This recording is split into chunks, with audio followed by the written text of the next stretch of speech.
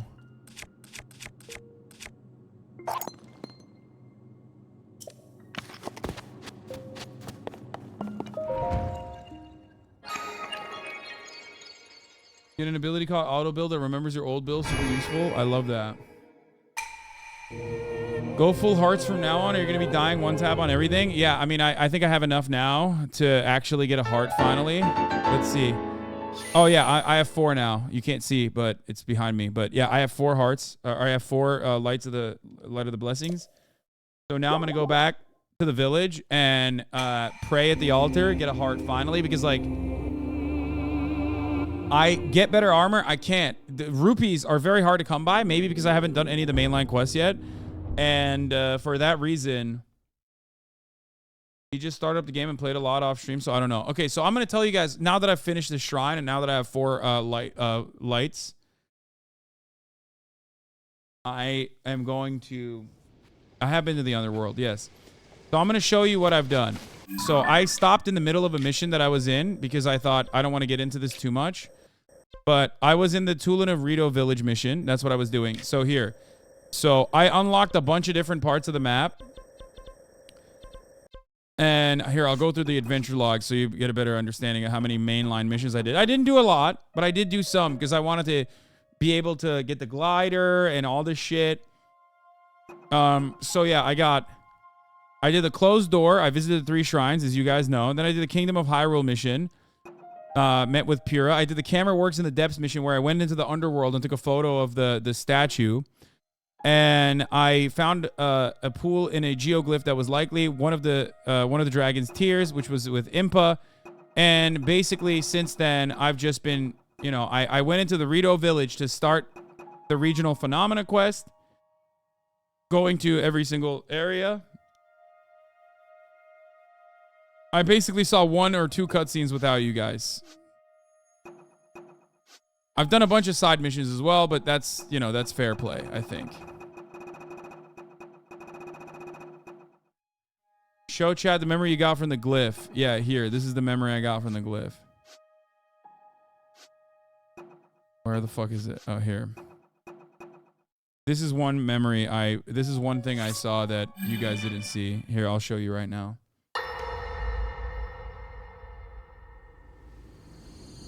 Glyphs are these like alien lines on the ground, and you find like a tear in the artwork that they've left on the ground, and that tear leads you to a core memory like this that Zelda had.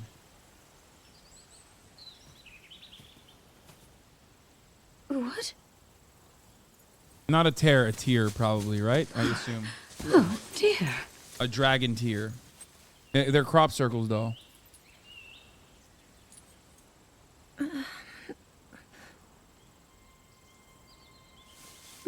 Oh. This game is so fucking furry coded. They made these like sexy ass weird furry characters. We didn't mean to startle you. I'm sorry. It's okay. My name is Sonia. And could we ask what your name is? This is literally sexy Animal Crossing, dude. The daughter of King Rome of Hyrule, Zelda. What an unexpected answer. We are the king and queen who founded Hyrule, after all. Or at least we were the last time I checked. You two founded Hyrule? And you're the king? My name is Rauru. King Rauru of Hyrule. King Rauru? And Queen Sonia? But that must mean...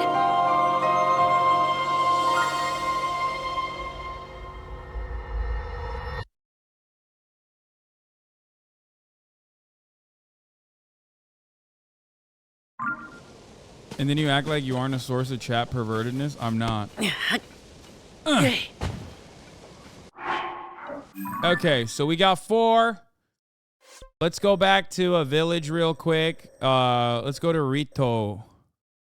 Or here, this is the tier that I found for the record right there, as you can see. Let's go back to Lookout Landing and and pray to the altar. I know there's a statue of Rito, but this is closer.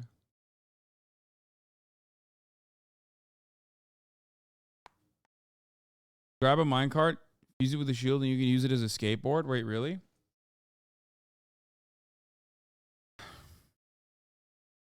Is Zelda 17? Not in this one. She's 119 in this game. She was 117 in the previous one. You're playing in English? Ew, shut up, fucking weeb. Where the fuck is the altar? Oh, there it is. Hassan be ganning on my dwarf till I'm Lincoln? Oh my god, that's nasty. Heart container time. Let's go. I shall grant the power you seek. I needed that. I fucking needed that desperately.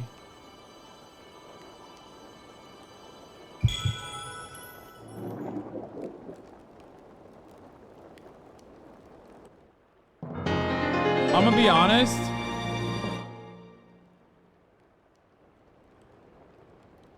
I think that stamina, as far as I've seen, is not that important.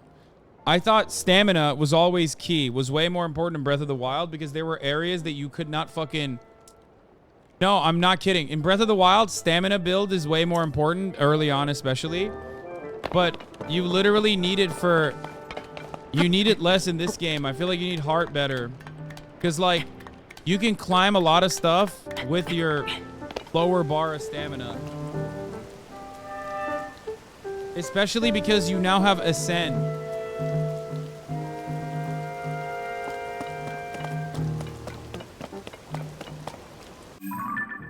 Anyway, now I'm going to go back to the mainline quest. The Tulin of Rito Village quest. Which is in the sky. I went into a temple there. I went into a temple there, which is why I was able to leave. And once I got to that... We're looking for Zelda in the Sky Kingdom. This is our first interaction with Sky Kingdom. The setting is clear. Okay? Rito Village is in a crisis, in a moment of crisis. Tulin is the son of the village leader. He also happens to be the only one who is capable of doing wind gusts, which is why he's the only one who can go up to this massive behemoth of a cloud in the sky to investigate why Rito Village is captured under this blizzard. The blizzard is destroying the food supply and also tourism to Rito Village. For 400 years, the city of gold was in the sky. Yeah.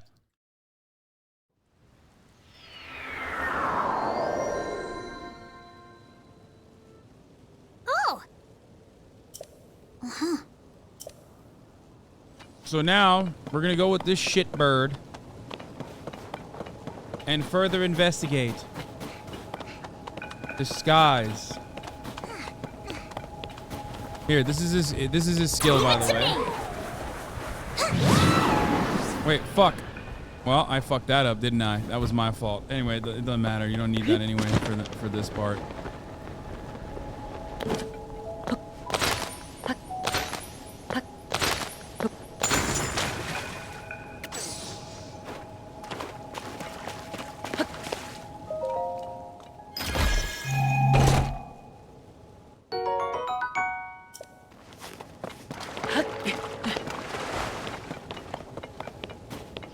Did you reach the temple or just to the shrine and stopped? Yeah, I just got to the shrine and stopped. Because I didn't want to go any further because I thought... Fuck! Again, I did it again. No! This way! We're going up to this, like, massive cloud, chat.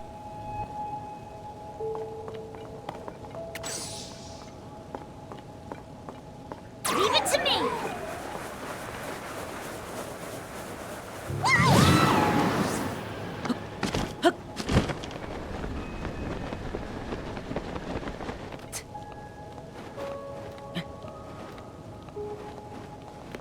You can use your ability mid-glide. I don't have the capabilities of doing that, okay?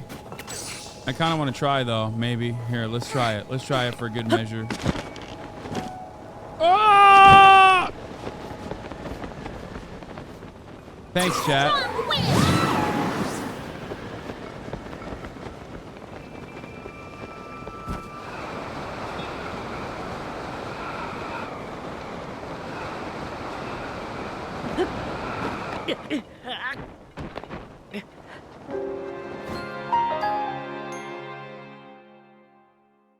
I pressed B instead of A. That was my fault.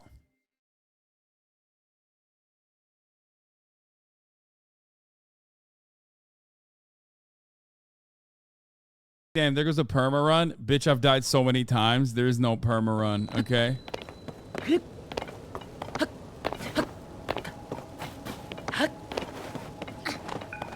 I'll try now.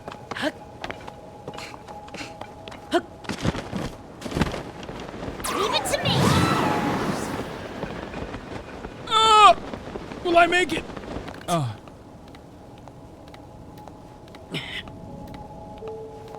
Why was Austin banned on Twitch?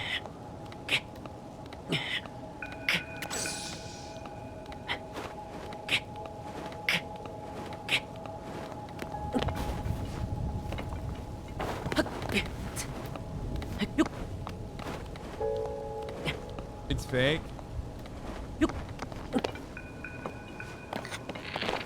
Turn around, bitch. Yeah, what's up? This one is my most OP weapon. I hope it never breaks. Don't die, don't die, don't drop the shit. Don't drop your shit. Yes. Okay, I grabbed the shit before he died. We're good, we're good. That was scary, that was a scary moment. All right, I'm gonna try to do this. Sykkuno said this game is unironically harder than Elden Ring.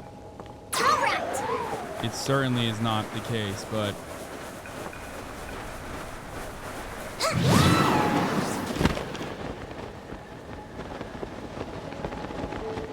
Moments like this do make it unironically harder than Elden Ring, for me at least.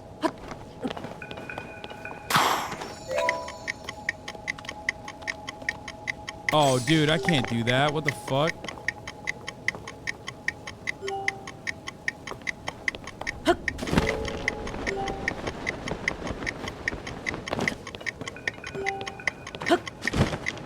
Leave it to me.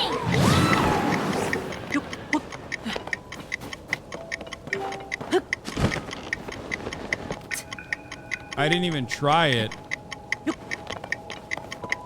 I could have made that, actually. Oh, I still can. What the fuck?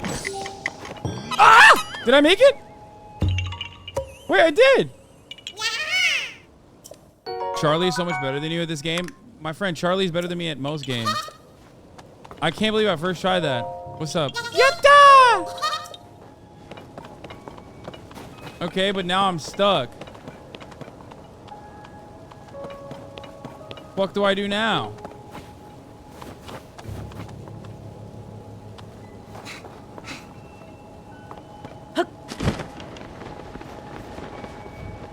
Ascend, I guess.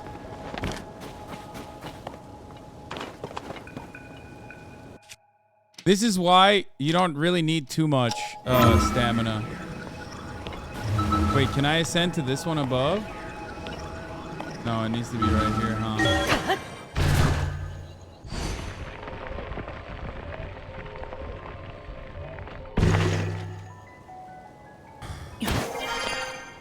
Oh, it just took me back to the fucking same place that I was at. What the fuck?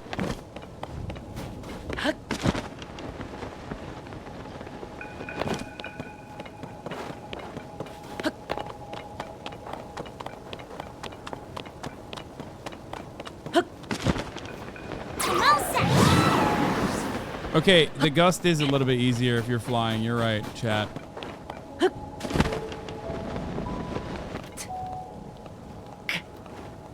Content buckaroo this is some buckaroo bonsai shit. I don't know what that means.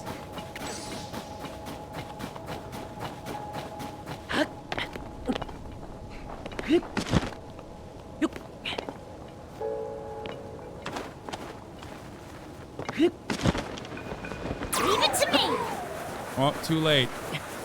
Dumbass. You're not fast enough. You're not fast enough, bird.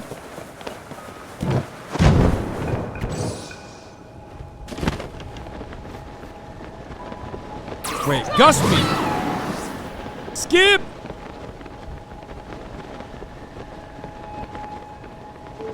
Watch this, watch this.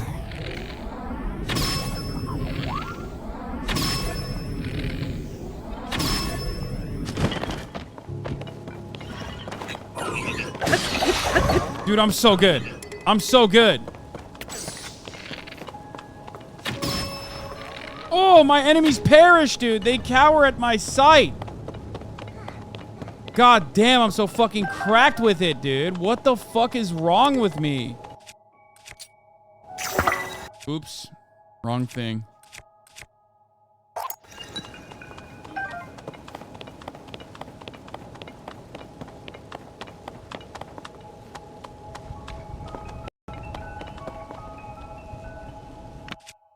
I haven't gotten this squishy thing that lets you the suit that lets you climb in the rain yet. No. Put on Gamba if you're so cracked. To Gamba on what? Did you change your name to Usopp, liar? Why? Because I'm Soja King?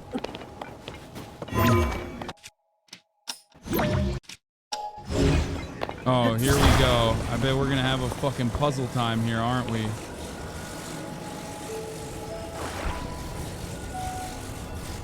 Oh, puzzle, a cop's worst nightmare. I've been doing puzzles for 35 years. Wait, why can't I get up there? What the fuck? That's weird. Am I too far? I guess I'm too far from it.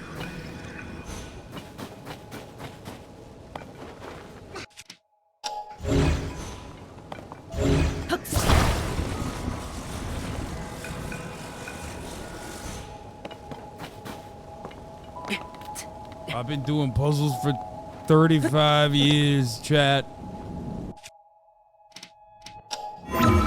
Yep, see? Easy peasy, baby. It's not even a thing. It ain't no thing, baby! Sheesh! I'm the Puzzle King, honestly. Like, they call me Sniper King, but they also call me Puzzle King at the same time. Wait, did I do that one already? Dude, always... Dude, I'm always out here fucking... placing pins anytime I see a shrine. You know what I mean? I got an eye for it.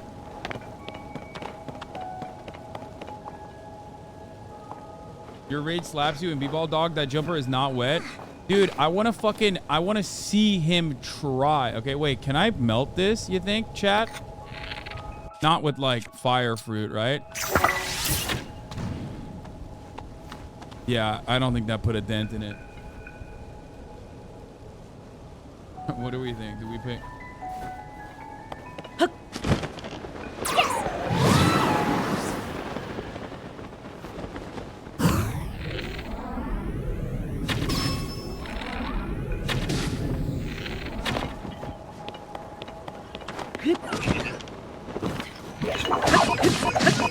No, not my iron ball sledge! Okay, well, it's time for a fun little activity I like to call modification of weapons. For those of you who don't know, this is another new skill that we have, which is called Fuse. These soldier construct horns that you see on the ground work perfectly with the weapons that you have at your disposal. All of a sudden, now I have a Soldier 2 Reaper. Ooh, a sturdy, thick stick. That's a good weapon. Probably gonna drop this and pick that up as well.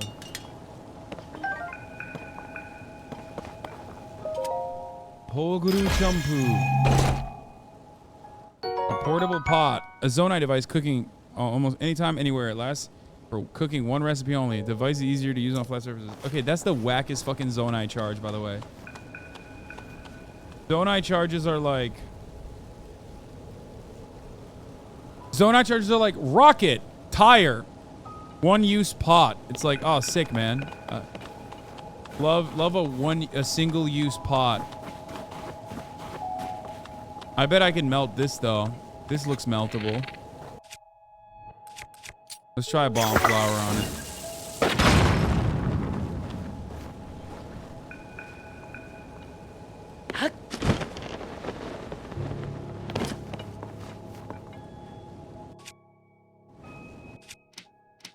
Let's ascend and see what it takes me.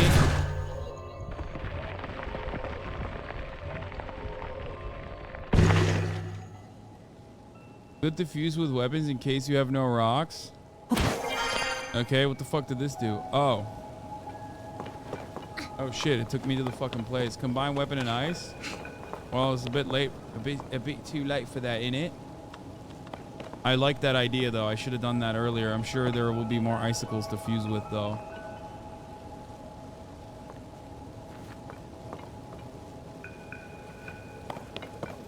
Leave it to me.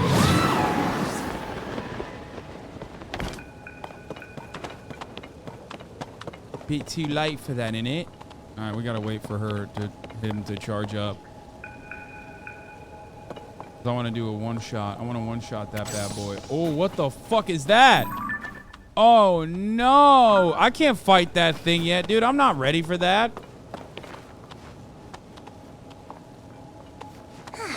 Bro, I ain't ready for that.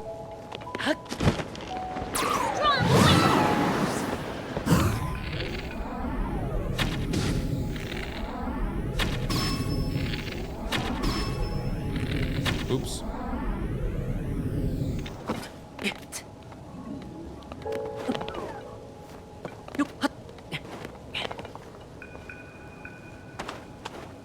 Is there anything I'm missing down here? Doesn't seem like it.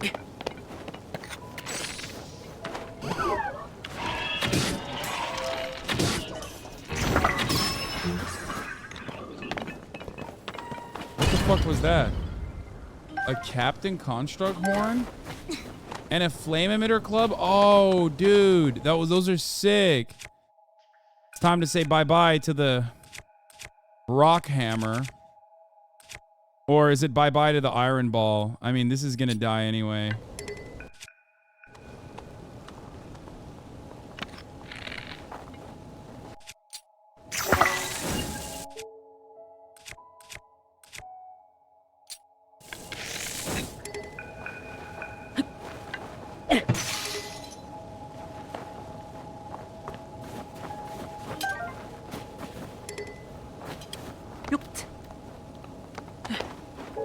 Bro is lost? No, I'm not. What do you mean? I'm not lost at all. What do you mean I'm lost? Dude, that shit's gonna fuck me up, dude. I can tell already. Leave it to me.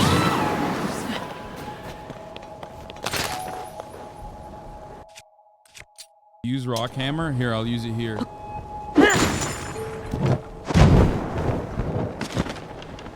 Yeah, I'm skipping that shit, dude. Fuck no. That's a skip.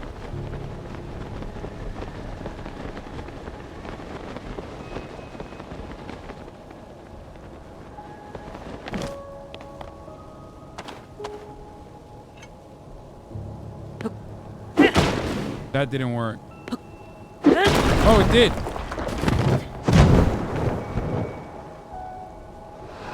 Oh, fuck! Oh! Don't give up. What?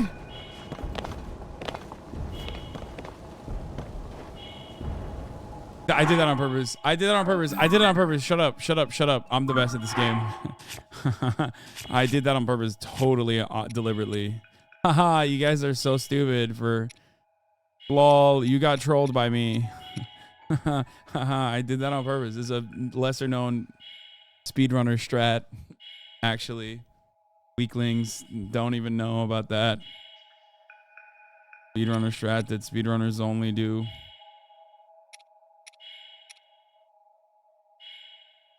I'm just boosting. Yeah, I'm just damage maxing, which is a fun thing that I just wanted to show you all my recipes that I have.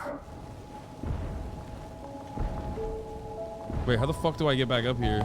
Actually, I might have fucked up. Can you ascend onto this? Oh, you can. Wait, what the fuck? Where did it take me?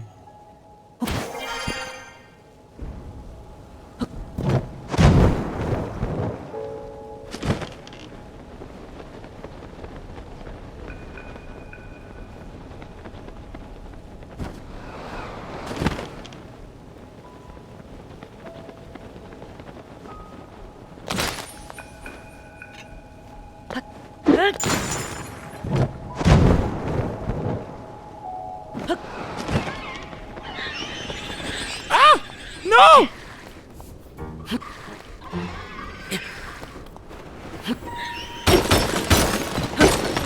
No! No! No! Fuck! Gust me!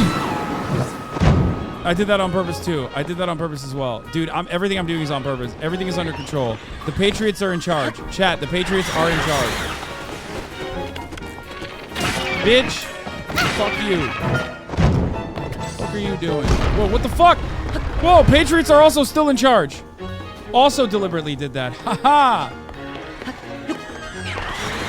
Y'all are fucking lame, dude. You don't even know. You don't even know these skills. Look at that one. That's an OP strat. It's called launching your opponent into the sky.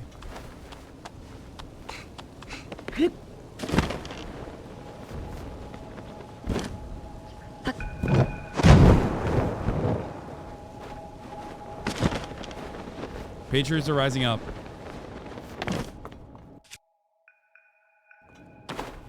I'm gonna do that now. I'm gonna combine a weapon with this. Fuse time, baby. Let's see how this fucking works. Wait, is that a bigger icicle? Oh, you fucking hit the wrong button. Oh my god. An icicle bat. Extra durable.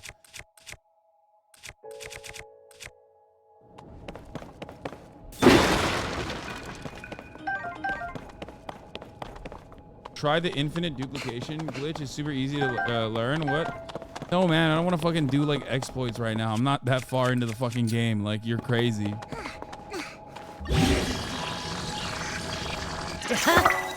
These few... Wait, what the fuck? Why was that only a +9? Wait, what? Why was this a 13 and that's only a 9?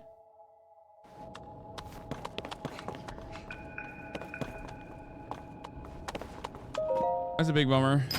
Well, what are you gonna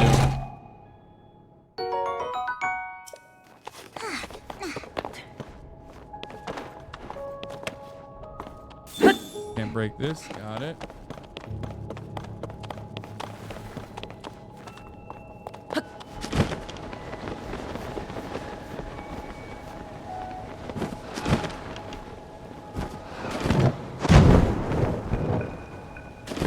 Should I fucking try this thing?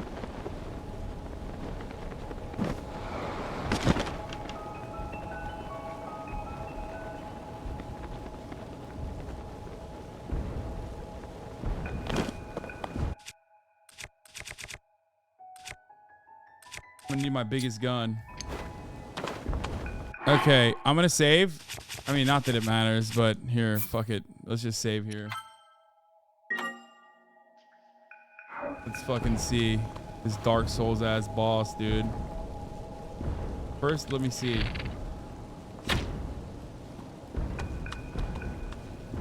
What can I even hit on this thing? He's just looking around. He's like, ugh. I feel like I'm gonna need to use Ultra Hand on it. What's its weak spot?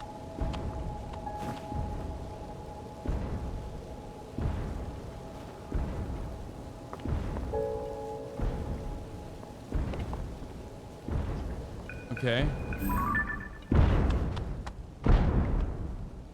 Is that the weak spot? I think so. Let's see.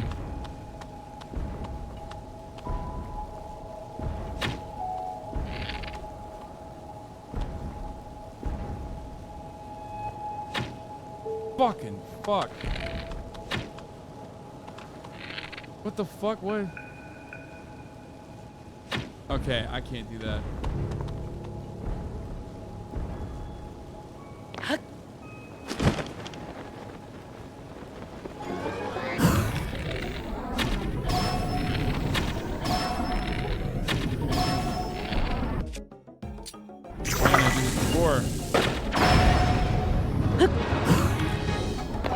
Oh, fuck!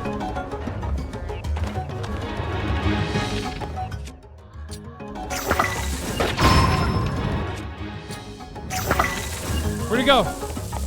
No! Oh shit, it's a box now!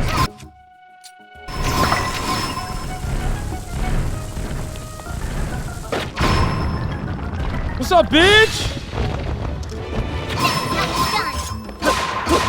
Woo! Smacked it! Dude, I am the GOAT! Oh, do I run away? What the fuck? Oh, what a fucking ledge! First try, baby!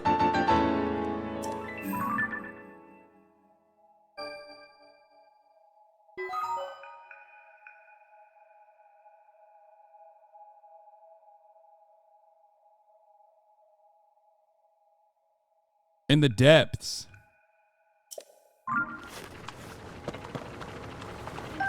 A time bomb? I haven't even gotten that before. That's crazy. I can't even pick that thing up. Should I attach it to this fucking thing?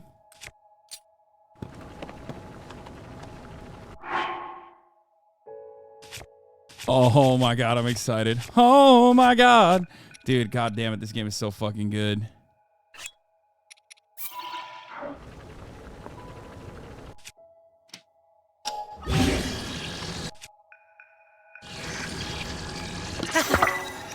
What does that even do? Zonai weapon for the bonus damage? Oh, fuck, it's too late. But the stick gives more durability, I think. This weapon looks evil, dude. It glows. Oh, shit. Fuck. I'm trying to pick stuff up off the ground and fucking end up doing a gust. Typical fucking dog shit Zelda UI, you know what I mean?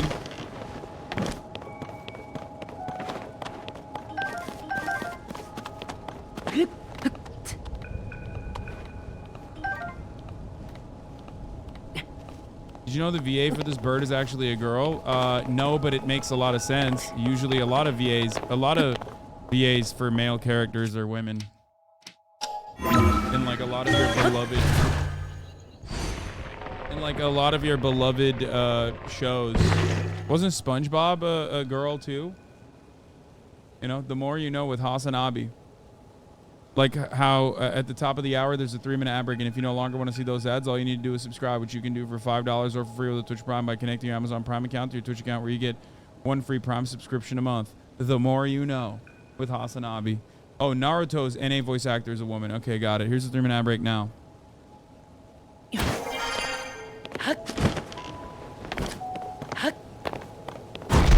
No! Oh my god, that was scary. Fucking Christ, that thing is like... The way that happens is terrifying. Okay, I gotta go up here, right? Gotta go up higher now that we fucked around.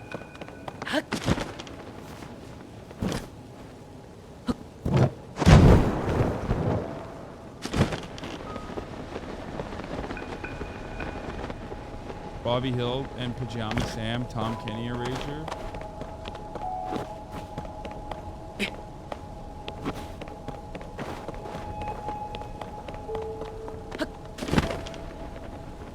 Can you dive and break these or no?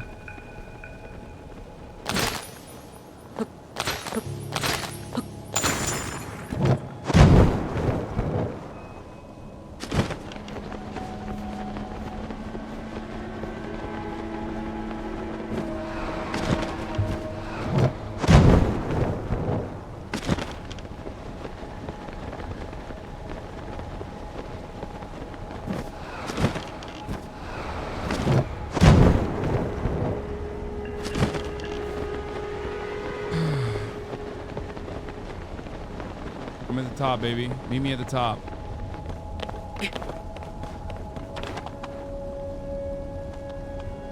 Do I skip this? I should probably go down and see what's down there. Whoa, what the fuck? There's there's cooking. What's up, Chilfin Trout? Come on. Come up top. Come up top. I need you. This is probably the game telling me I'm going to need to... This is probably the game telling me I'm going to need to fucking do a... Oh my god, this is so bad at breaking shit.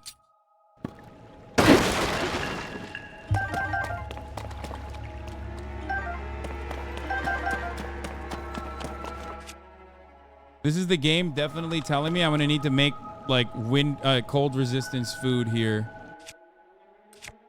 They placed this, you know, cooking apparatus right here.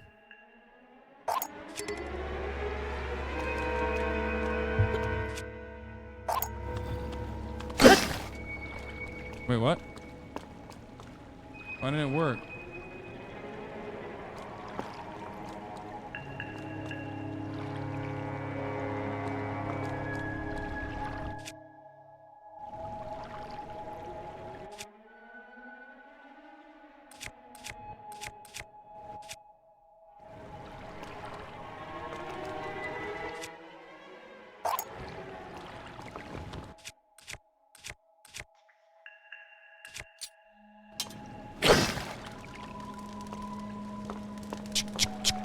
Cooking time, baby. It doesn't need wood, chat. What you're about to watch, if you haven't seen any Zelda games, is one of the most idiotic fucking ways of... One of the most idiotic ways to, like, actually fucking cook. You have to hold items in your fucking hand. Okay? One by one, you have to pick the items that you want to hold in your hand to cook with.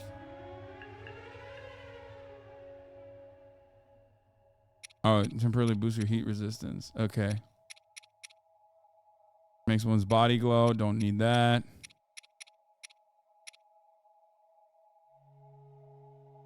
Put a palm fruit in there.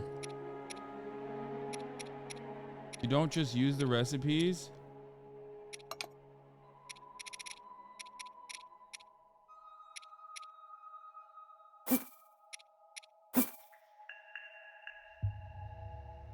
Okay. And then you back out, and then you press A to cook, and then it takes a while to cook. It is incredibly fucking annoying, and anybody tells you, copious simmered fruit. I mean, it makes you feel good when you cook. It certainly makes me feel good.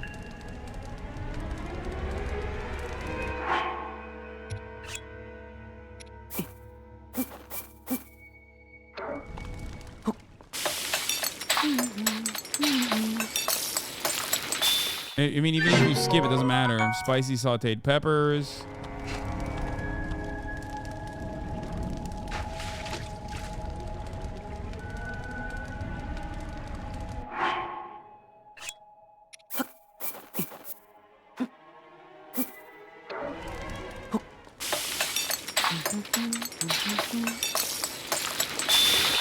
I like cooking. It's cute, but it gets annoying after a while when you're like repeating the same action over and over again. You know what I mean?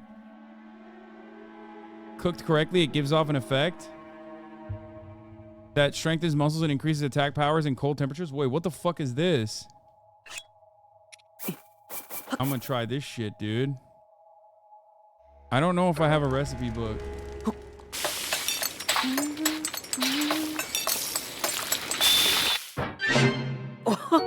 Biting simmered fruit.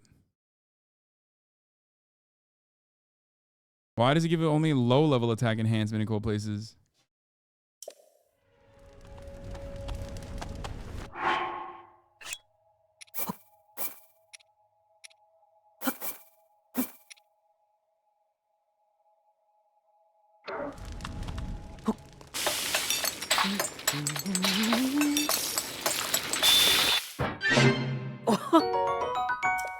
Okay, this doesn't do shit. Once you cook a recipe, you can make it quicker. Just choose select for recipe option when you select an item. Okay, well, whatever. I'm gonna eat this one right now because I need it.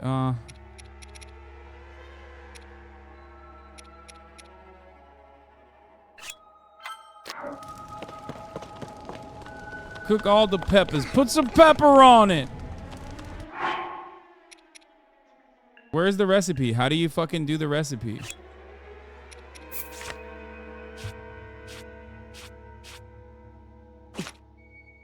It still doesn't make it that much faster. Gorgeous. Gorgeous. Fucking gorgeous. Lovely.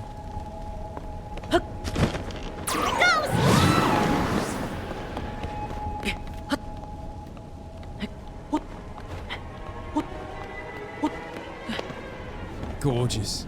Donkey. Oh, fuck. Fuck! This keeps... What does it keep fucking increasing? What the hell? Wait, are they fighting each other? Oh, they are. Nice. Let him fight. Let him fight. Let him fight. Fuck. What? No. You want... Can you? Do it.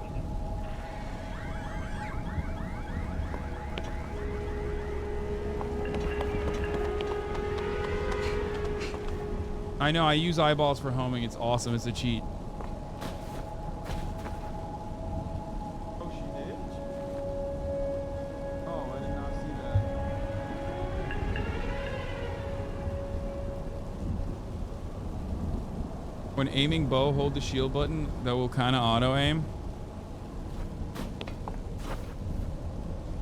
You're gonna be fucked without more pepper? It's that long? Leave it to me.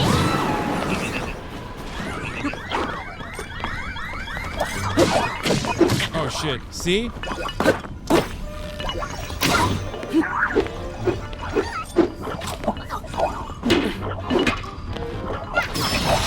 Oh, nice.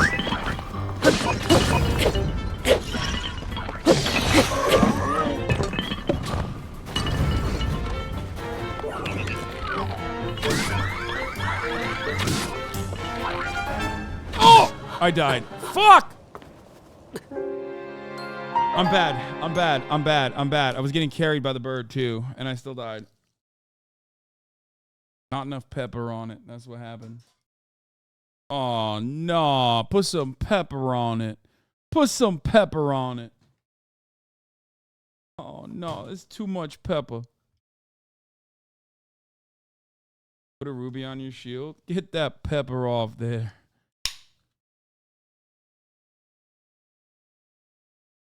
Weren't you a Perry Lord in Elden Ring? Where'd that guy go? That's the old me.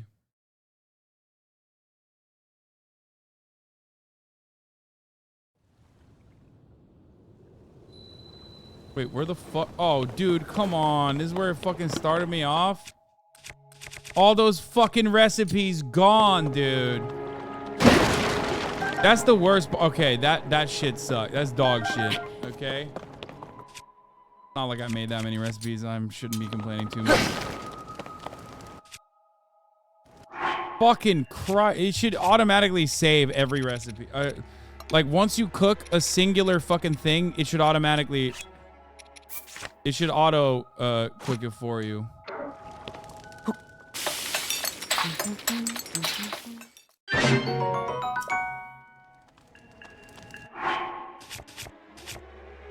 No, my food is not there. You made 2? Okay, stop. That was a lot. That was a significant amount for me.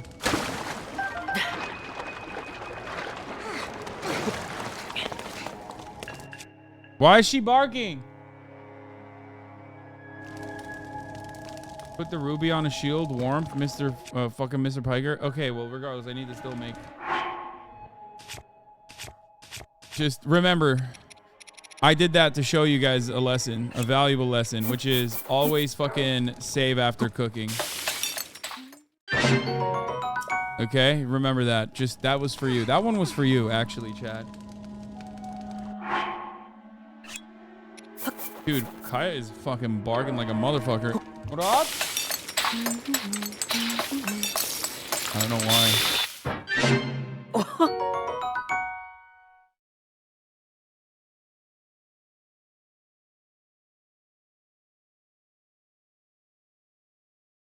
Working. Erp. That's what she sounds like. Bork.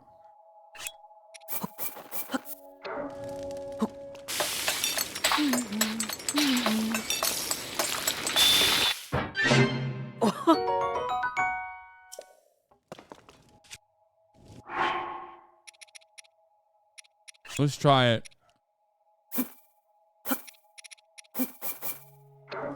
Let's try some. This is a fancy one. Let's see what happens with this.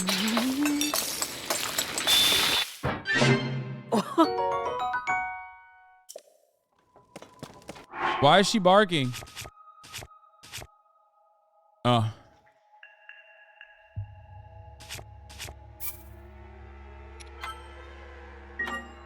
What? Dude, calm down. Oh. Fine. Fabric.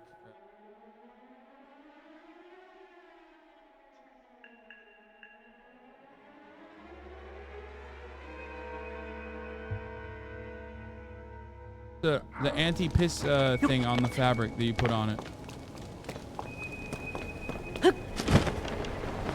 It eliminates odor. It eliminates piss odor.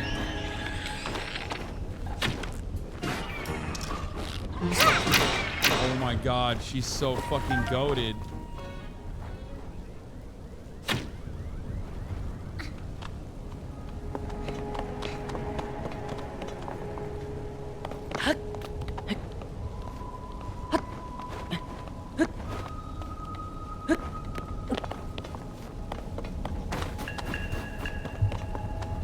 At this rate, you're finishing TOTK next year? What do you mean? There's nothing wrong with the rate that I have been experiencing this game, and I'm playing at a perfectly reasonable pace. I don't know why you're saying that.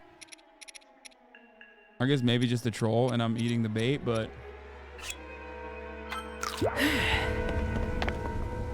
turn donos on.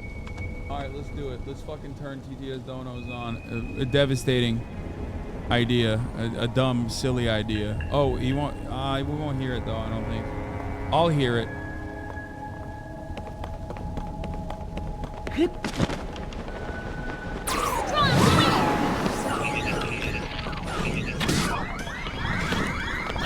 Oh shit. Come on, bitch. Get over here.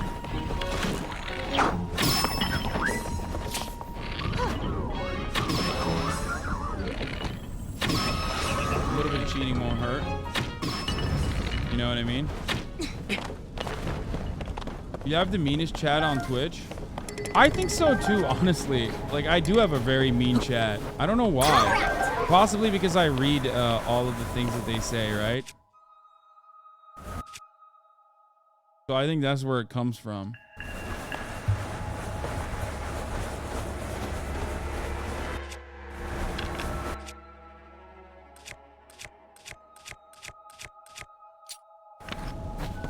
This one here. Arrows thrown, weapons fly farther with this item attached, even in a slight wind. What the fuck is this thing? A sturdy wooden stick.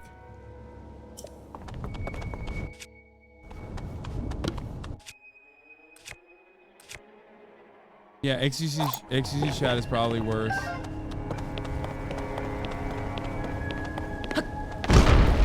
Whoa, what the fuck? Wait, hold up! Hold up! Ah! Fuck, Murat, you came at the worst time, bro. God damn it. Murat literally stepped in and was like, all right, let me order some food as my... She always is. She loves getting belly rubs, but she bites stuff. Don't let her bite your shoes when she's doing that. She loves eating your boots, by the way. She does that all the time.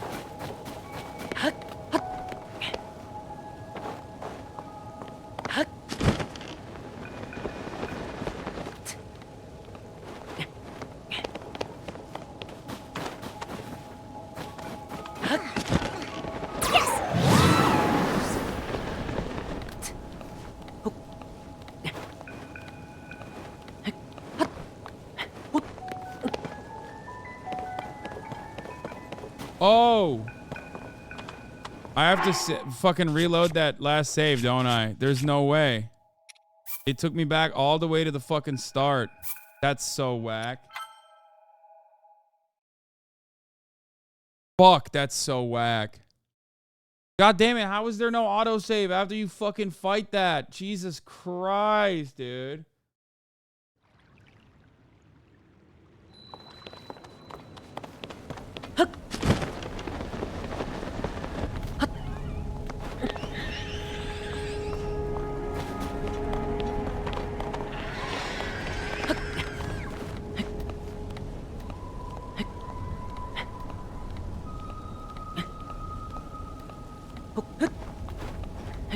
You have the rewind ability to use the blocks on? Yeah, I know. That's like, I'm not smart enough to do that, okay?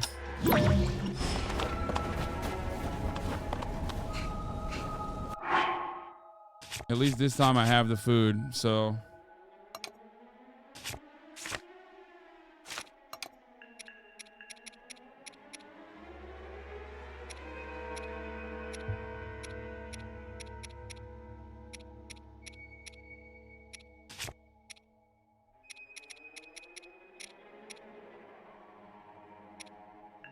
Too much pepper on it.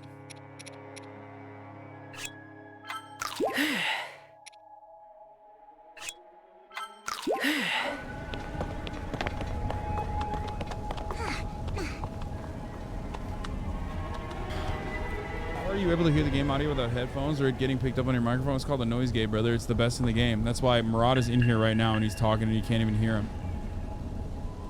Close that door so she doesn't get out, please.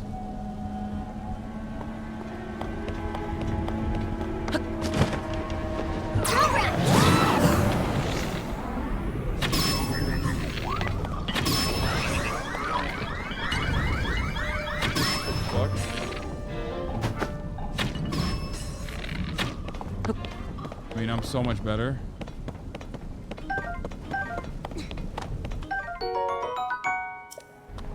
What's up with Kaya? There's nothing up with Kaya. Just chilling.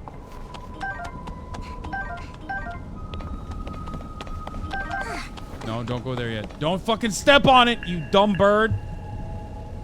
Oh my god, she almost stepped on it. I was about to...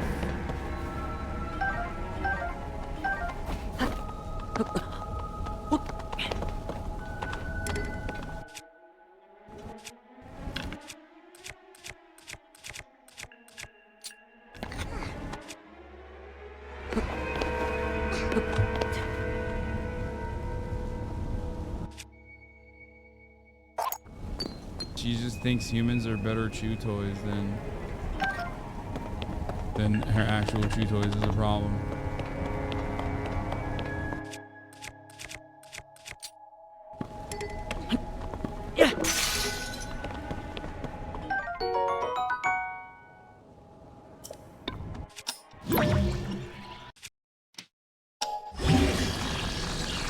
That's a big icicle, right? It looks like it.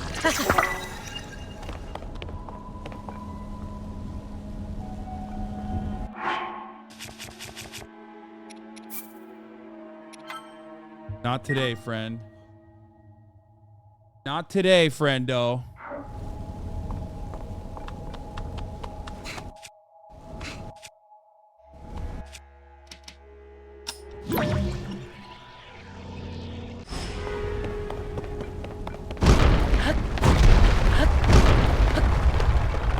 What's up, bitch? Oh, fuck.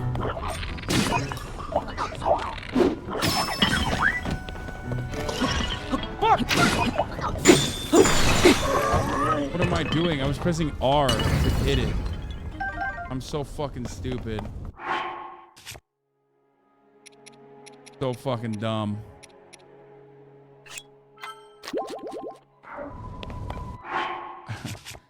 How do I still do that this far into the game? It's not like I'm that far into the game, but like it's been... Do not fight the grabbies.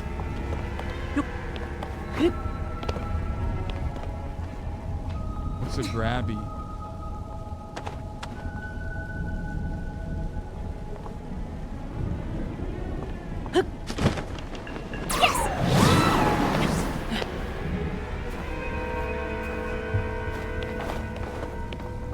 Most games autosave, so does this one, for the record. It's just being wagging this for no reason in this one. Oh shit. Is that the grabby?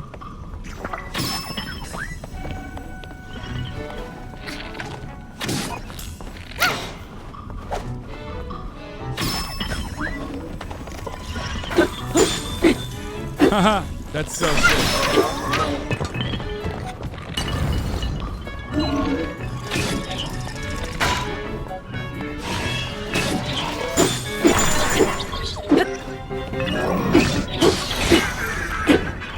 What the fuck is this? A time bomb club? Oh, hell no. Or hell yes, I guess. What the fuck?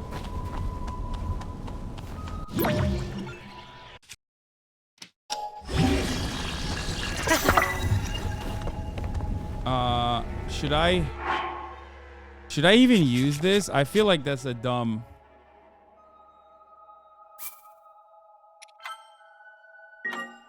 This is gonna go poorly. Is that bird Link's new monster waifu? No.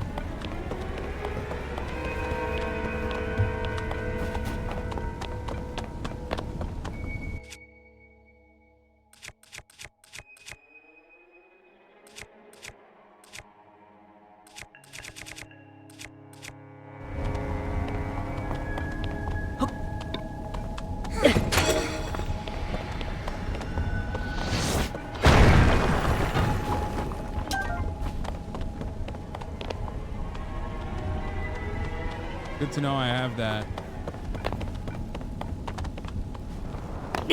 What? How does that hurt me, bro? Come on.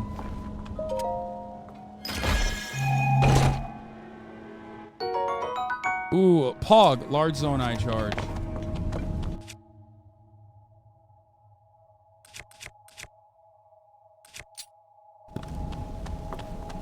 That's a World War II hand grenade? True. It's like the German hand grenades, right?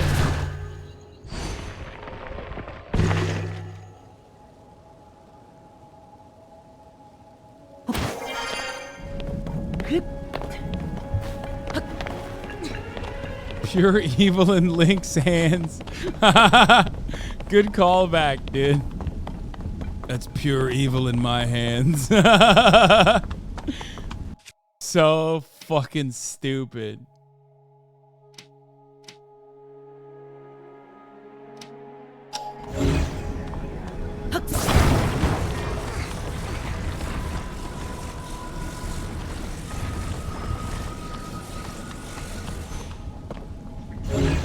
Whoa, what the fuck is this?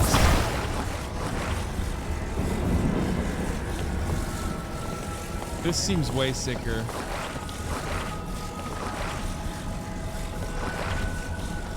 What should I do with this?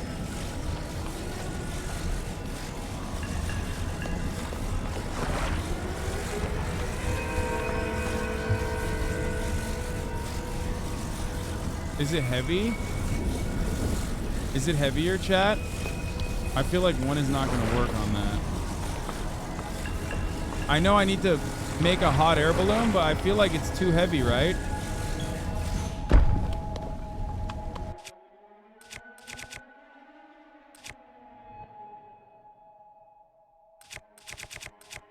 It's definitely not lighter.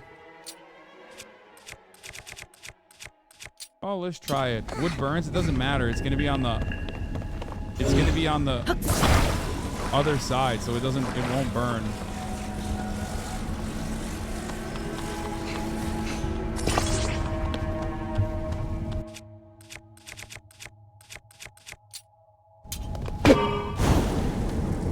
See? It's not burning it.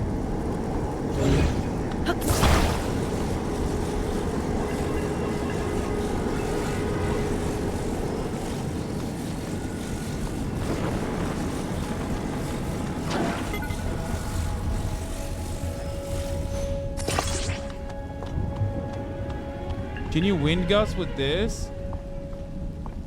We're about to make a Chinese spy balloon. Oh, dude. Oh, I'm gonna Obama this. I wonder if I can like not hit that somehow.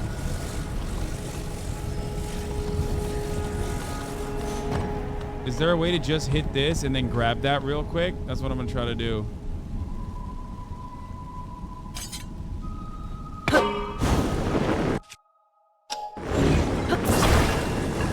Wait, did I grab it?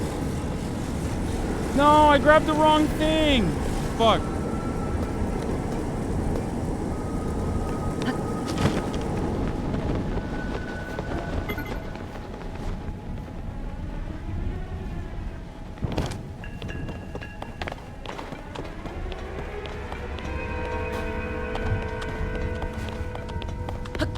Oh well. Got the job done. If you used the bomb, it would have blown up the wood. Mages without hospital borders. Mages without borders hospital. The apothecaries. The mages without... The Mages Without Borders apothecary.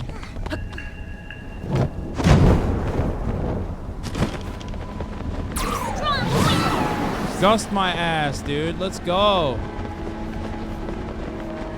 Oh, I'm gusting all right. Hyrule Kunduz Hospital.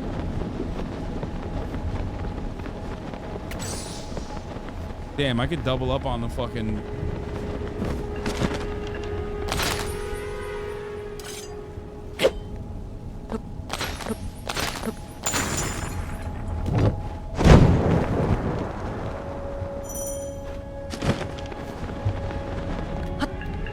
Fuck. Uh-oh. The air has become very cold. Don't worry, brother. I got fucking frostbite control up in this bitch. You know what I'm saying? I got sauteed peppers on them. Oh, hell no. Put some peppers on it.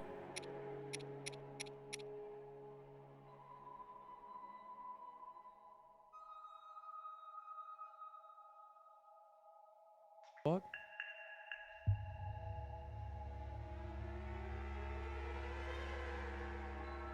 She going on the spot that she pee-peed on that we sprayed. She's trying to burrow in it. Freaking weirdo. Yo, you're a weirdo, dog. You're a freaking weirdo. He's a weirdo. Oh my God. Poor puppy is lonely. She needs loving. Yeah, totally. The loneliest puppy in the kingdom of Hyrule, man.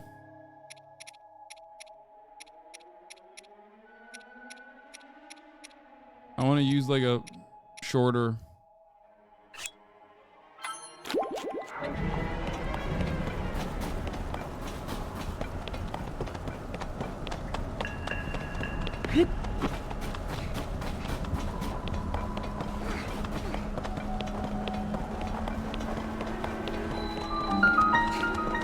Chat thinks if you're not with her 100% of the time, it's animal abuse. Chat has no way of understanding that this dog is better taken care of than 99.9% of dogs on the fucking planet, given it that its proximity to her owner is literally all day, every fucking day. And also on top of that, dogs literally need time to themselves in general in order to develop better, like, separation anxiety, like not have separation anxiety. And not even better than dogs. She better take care of the 99% of the fucking planet, dog. Like, what do you mean? Like humans. I'd have a better life if I was in a... Oh, wait. Is this a free shrine? Let's go.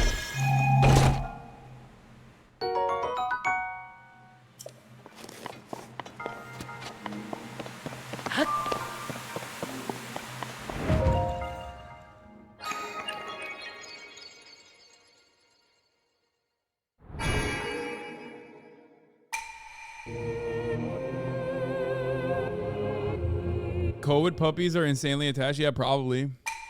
You have to literally fucking let your puppy live on her own a little bit and get her make sure that she develops coping mechanisms and like be able to entertain herself a little bit, or else she's gonna be fucking busted. How are you liking the game so far? My friend, I haven't streamed this game that much.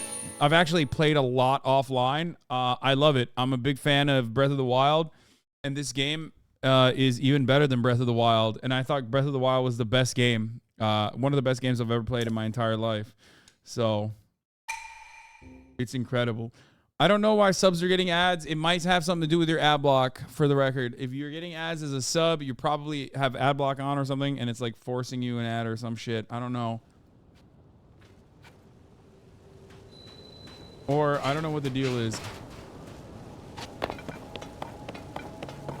If you're getting it on a mobile, I don't know what the fuck is happening. Maybe it's just like a mobile issue for now. I mean, I'm sure they'll fix it. No, I don't think chatters are just trolling, because I've heard this a lot. Holy fuck.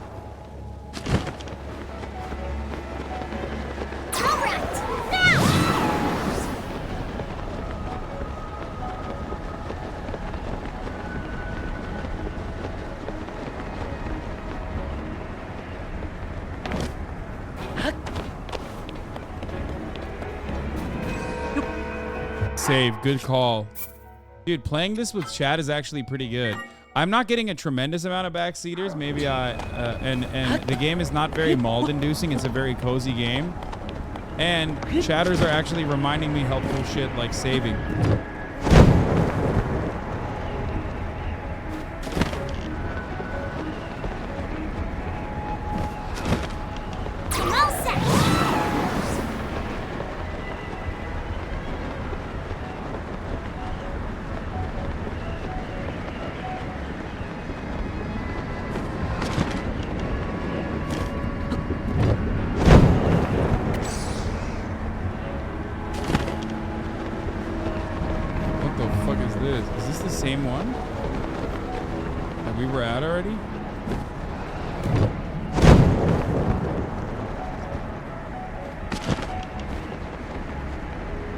Oh, the wind is pushing me. Oh shit. Oh fuck! What am I doing? Oh, I'm cooked. Oh shit, I just realized the wind is pushing me. Well, where's the wind pushing me is the real question. Let's try it again. Can I get to that other ship? No, I'm fucking done. There's no way I get to another boat.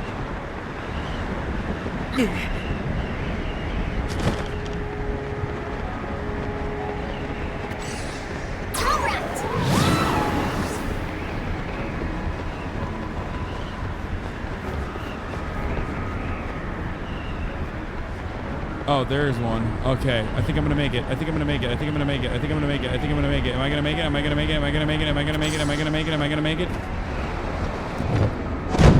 Barely, dude. Where's the other boat? Fuck!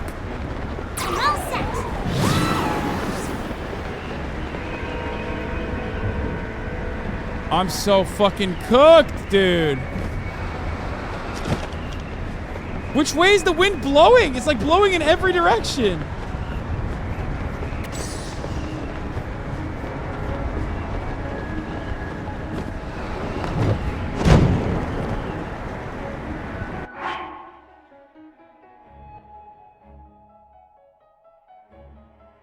Bro thought he was nice with it, not upgrading his stamina. Actually, I only upgraded my stamina, which is why I'm able to like probably last a lot longer than most chatters that got to this point without upgrading their stamina. So you're wrong about that, but cold resistance is almost dead.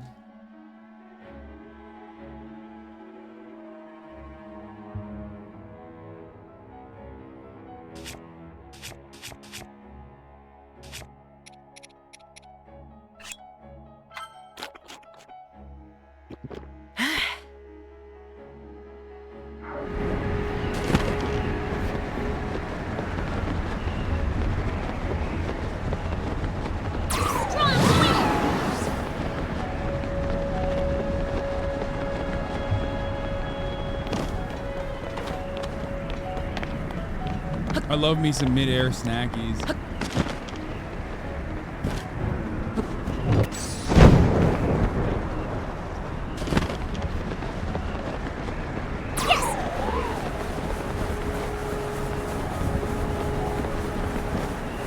Whoa, what the fuck? Be careful! That's whack as fuck, dude. How the fuck does that happen? I mean, how?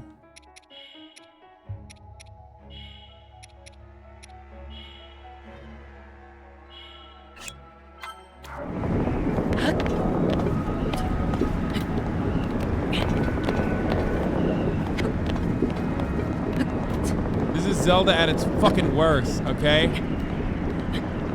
When it's like... Oh, can you ascend into that?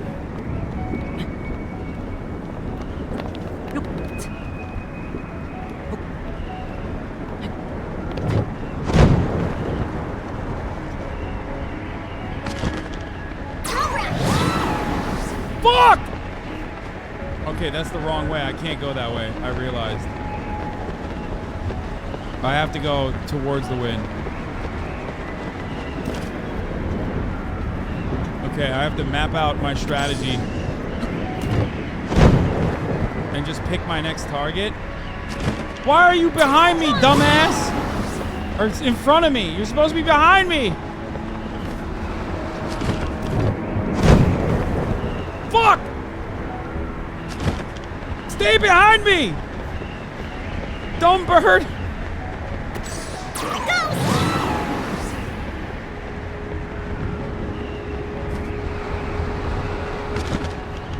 Oh, fuck. Fuck! Okay. Where do I go next? It's gonna be a tough one. I need to get the fuck up there. I don't know how.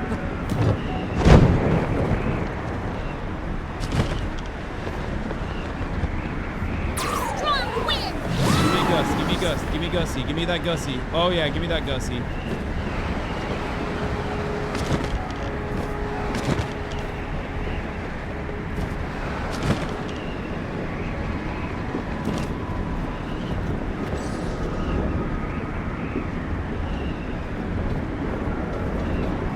Where's the next boat? Where's the next boat? Fuck me. Oh my god, this is so hard. It's actually not that hard. I'm exaggerating. I'm a professional. I'm a professional speed runner, so.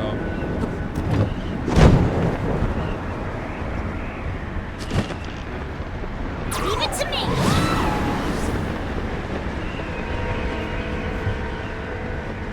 Is this the right one? How the fuck do I get up there? Am I skipping? Should I not be skipping? Will I make it to that? I think so.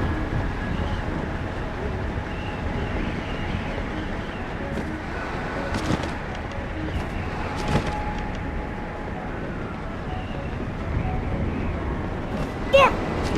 Oh! Oh my god, I'm so glad I made it. Oh my god. Ascend doesn't cause me to jump, right? Oh, it definitely will cause me to jump. Fuck. It'll auto-trigger. Oh, it didn't. Oh, thank God. Okay. Holy fuck, my asshole is clenching. Okay. Maybe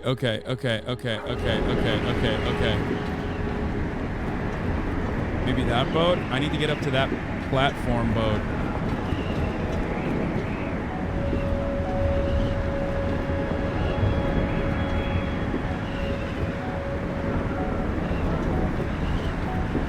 Gotta go faster, boats are moving away. Wait, are they?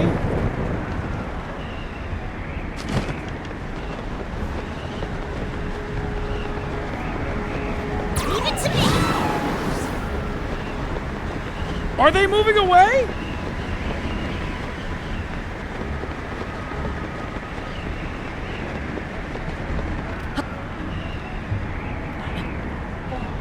Oh my god, you scared the shit out of me, you crazy demon dog. Why did you do that? I don't know why I got so scared. She just barked a little bit. This is where I started? No, this is not where I started. Shut up. This is not where I started. I'm on top of the fucking platform, you fucking liar. Shut up. You're such a liar. I should have saved right there, but it's fine. Because I'm gonna make... Oh! Oh! I'm above it. I'm above it. It's over, baby. It's Jover. No more wind up here, bitch. No more fucking wind up here.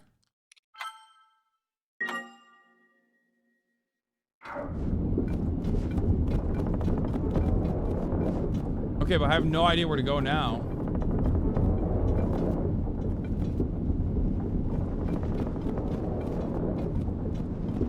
Into the storm?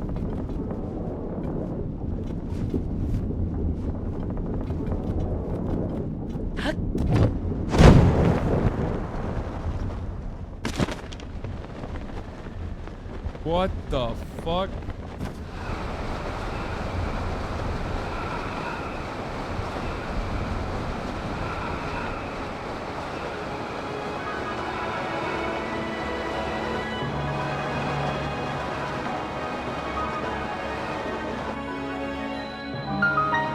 What the fuck, dude? The legendary Stormwind arc is real! The One Piece is real!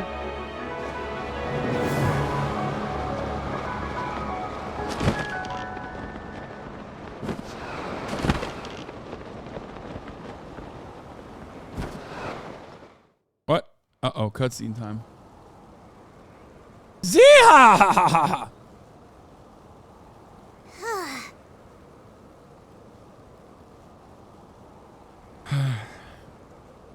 God damn, bro. Imagine you're playing this on like a fucking piece of equipment that is literally like a phone. You know what I mean?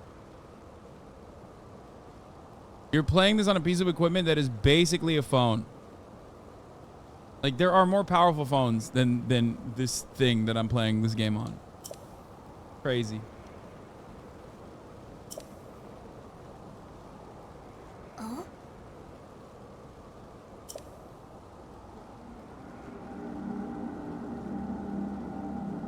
I didn't have this cutscene because I got to the ship without meeting Tulin. How? No wind gust? How did you fucking fly?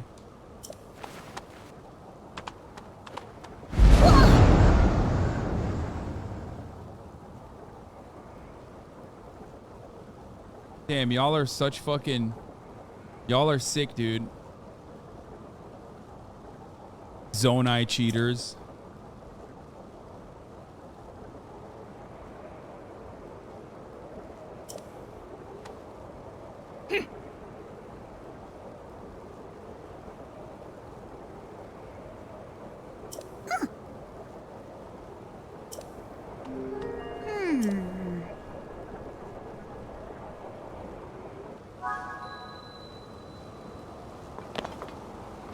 I did the wiggle cheat and the boss let me pass.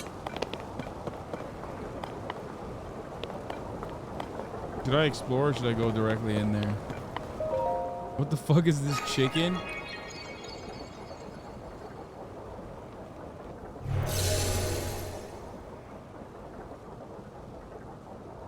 Oh, the Tarkov wiggle? Good one. Those tones kind of sound like Gran Turismo. Tunes! I love tunes on a train!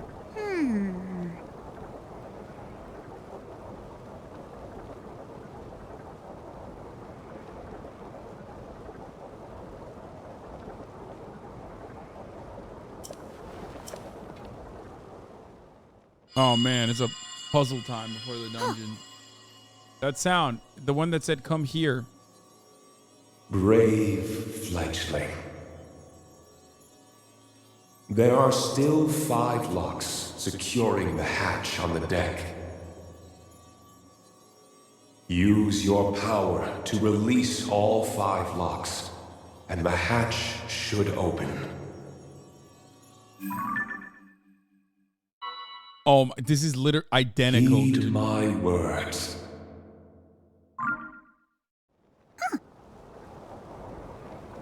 This is identical to the previous the mechanics of previous Zelda boss fights.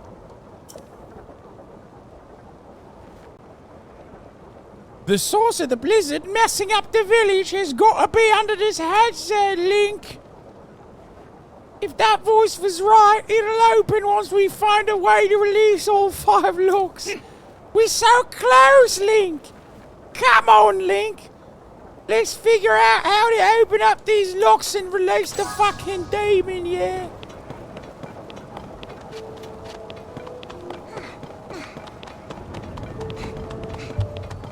Fucking hell, Link!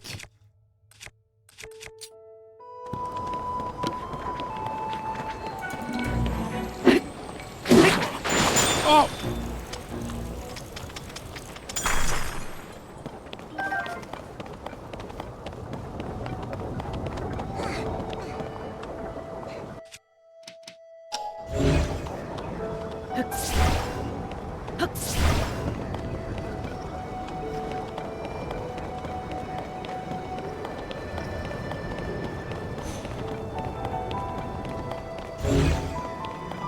I don't know what I'm supposed to do here. This bird is a child? Oh my god, yes. Wait till it becomes a horror game? Wait, no. What is the feathered edge? Can I fuse with a feathered edge?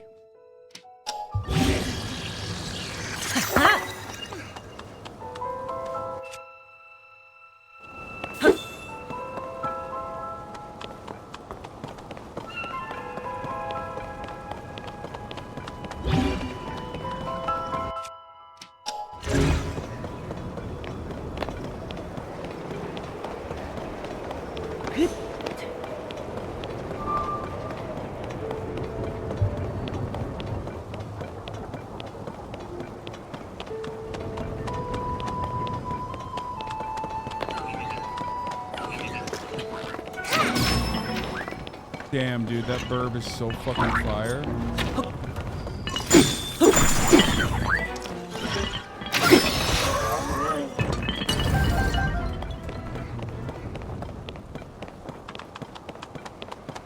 You can fuse it with a spear to get a stupidly long spear. I don't have one though.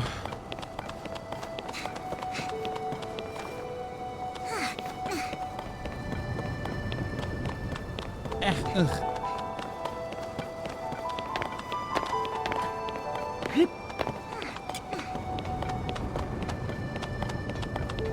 Is this on the Nintendo or the PC? It's on the Nintendo.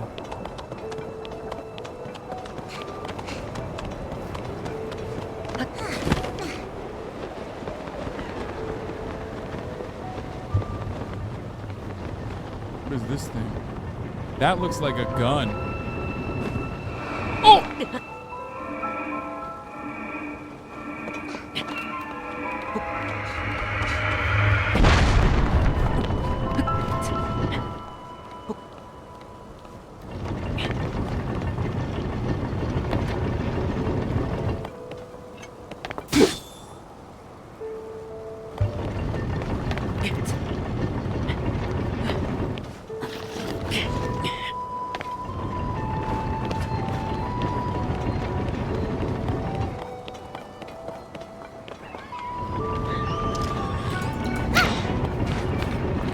Nice.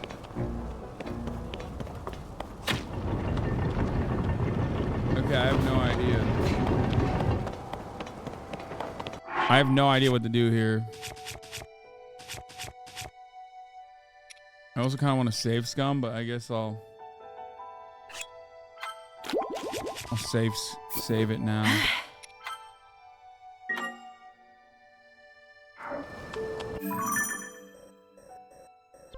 1F. I gotta get down to the first floor. Basement 2. First floor right there.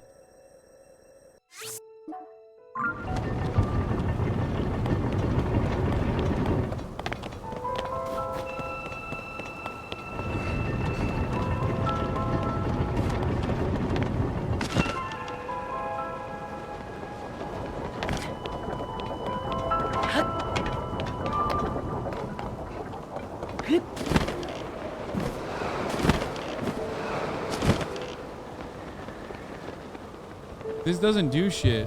Oh, wait. Ultra hand. What did this do? What did this fucking do?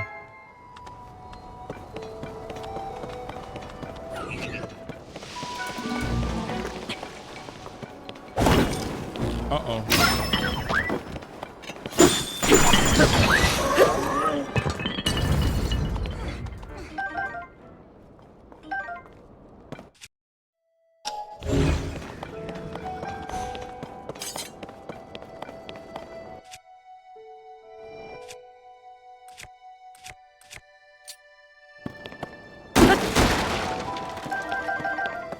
God damn, that's a lot of arrows. I need all the arrows I can get, though. Let's be real. Feels like a unique movie soundtrack, each part.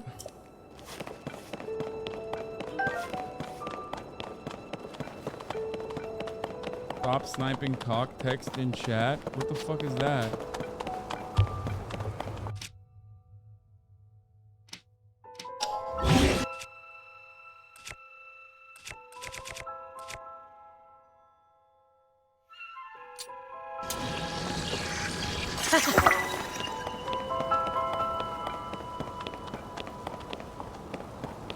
Okay, I opened the door, but nothing happened. Oh.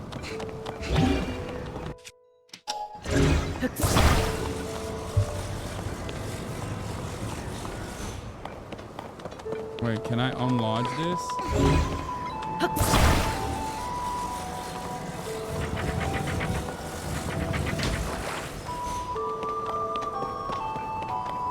Where's the other arm? Where's the other arm, lad?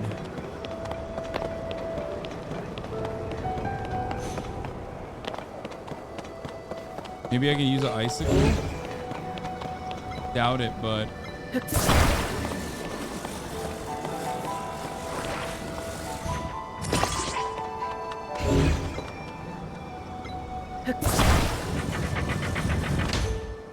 Okay, never mind.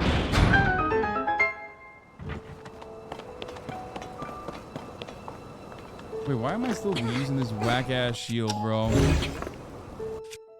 Swap out of this. This one, have you guys ever seen this? This is fire. Have you ever seen a spring shield? Look at that! Link, is this one of the locks? It's kind of shaped like a windmill.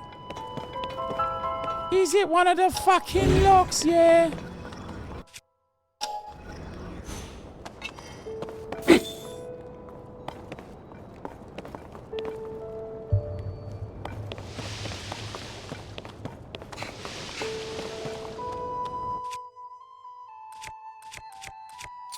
Let's try this.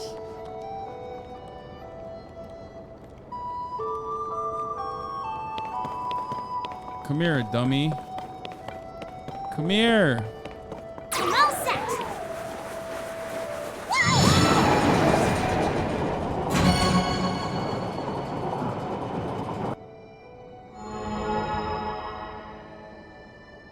Hey, Link. This thing opened one of the locks. Nice. Fucking hell.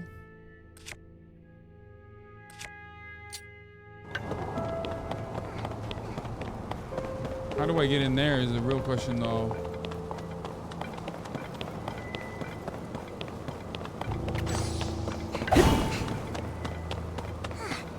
See what this does.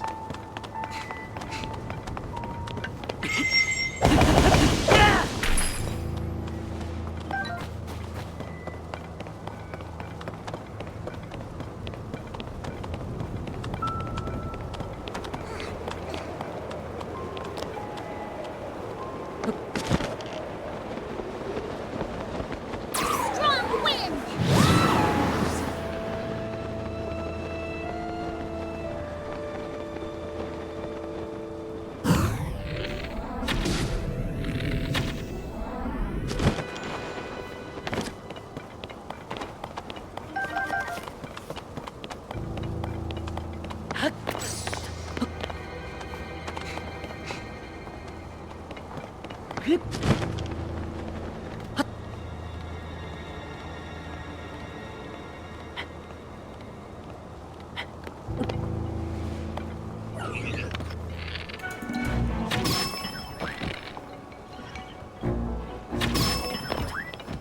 Let's go, bitch. What's up? Headshot galore, you know? Die. All you had is a sturdy long stick. The fuck am I gonna do with that, you know?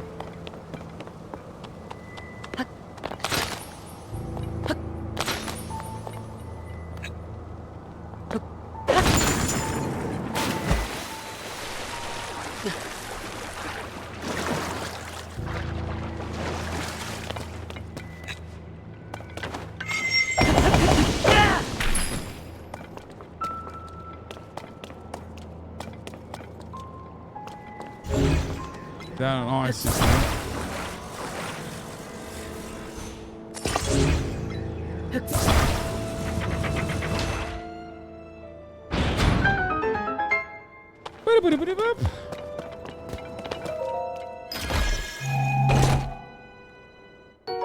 Oh, let's go, Pogaroo, dude. Fuck this Traveler Shield shit.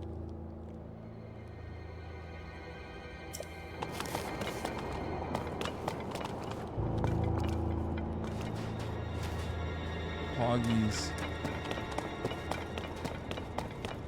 Wait, how the fuck do I get back up? Is the real question. There's no way I have to climb back up.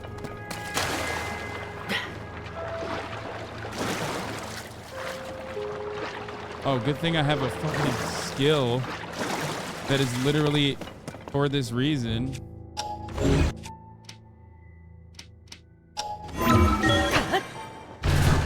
How many pounds can I put on when you were in the UK? Well, she's like around 20 pounds now, so.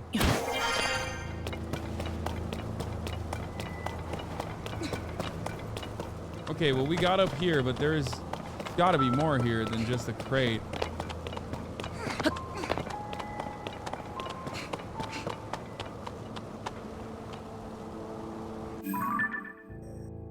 B1. How the fuck do we get in here?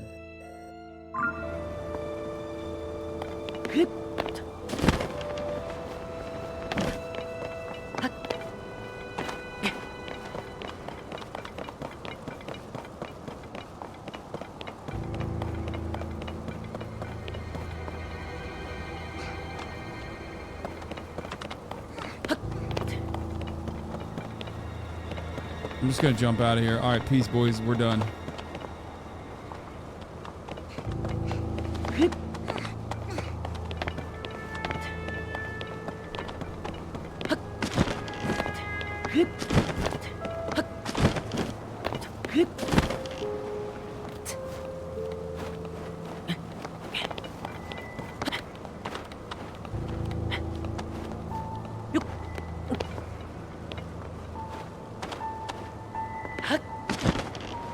Make chat stop. Why? Are they giving advice?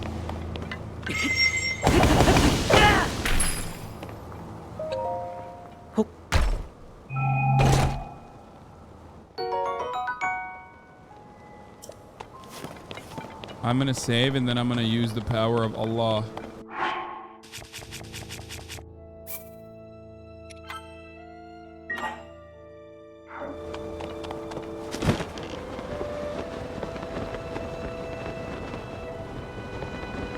Oh, there it is.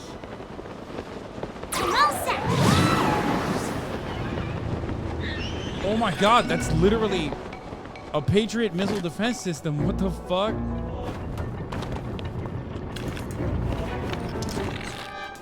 Oh, fuck. Damn, you got to her before I did. But I would have killed her too, you know what I mean?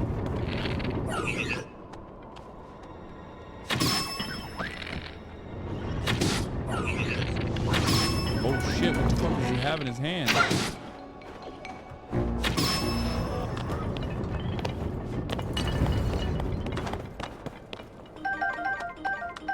Oh shit, she had the fire fruit.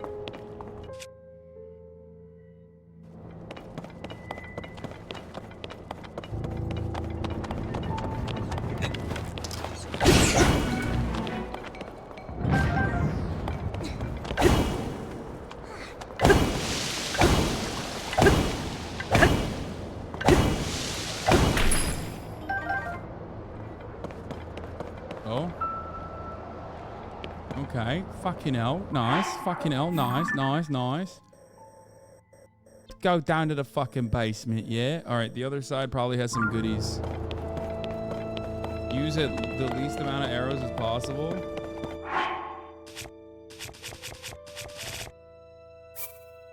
Why?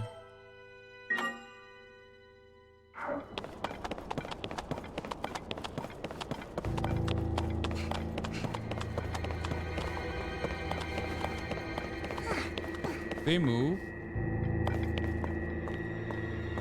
Oh! What the fuck? Oh, she scared the shit out of me. Oh my god. She's looking at me like...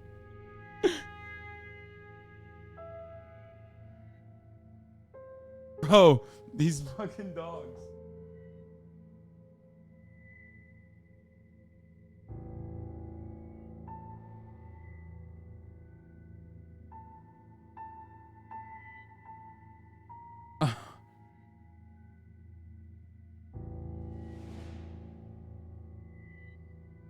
Why are you so jumpy? Because Zelda is a horror game, okay? That's why I'm jumpy.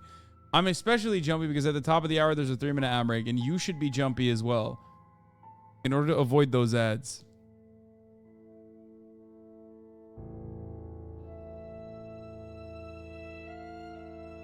I get jump scared by little baby Kaya. You get jump scared by the top of the hour ad break. And before you know it, boom, it hits you in the fucking face. You know what I mean? You're like, what the fuck? I just got hit in the face with an ad. Well, fear not. All you need to do is subscribe to avoid those ads. You can do that for $5 or for free with Twitch Prime by connecting your Amazon Prime account to your Twitch account where you get 1 free Prime subscription a month. Use it on your favorite broadcaster. Hopefully that's me.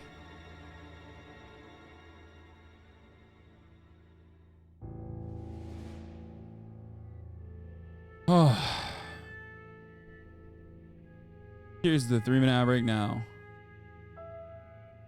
Bro, I love this game so much, but it is definitely a fucking stream killer, like 100%.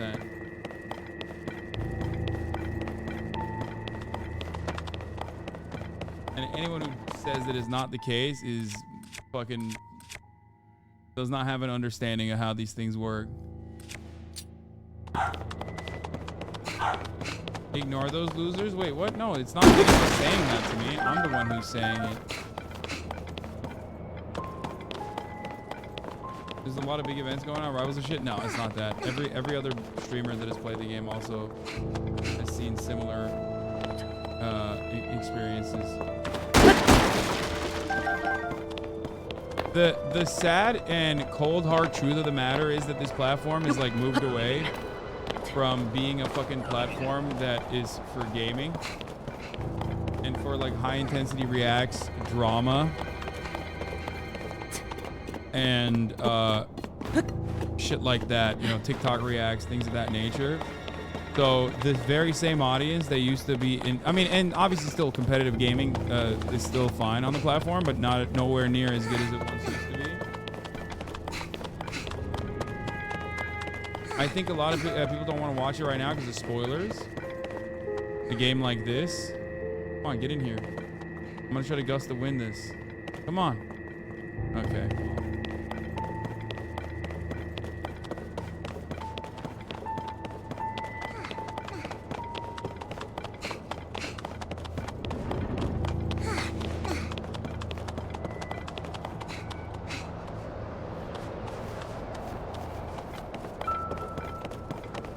Wait, can I climb these walls? Hold on. Oh, what the fuck? I'm so dumb.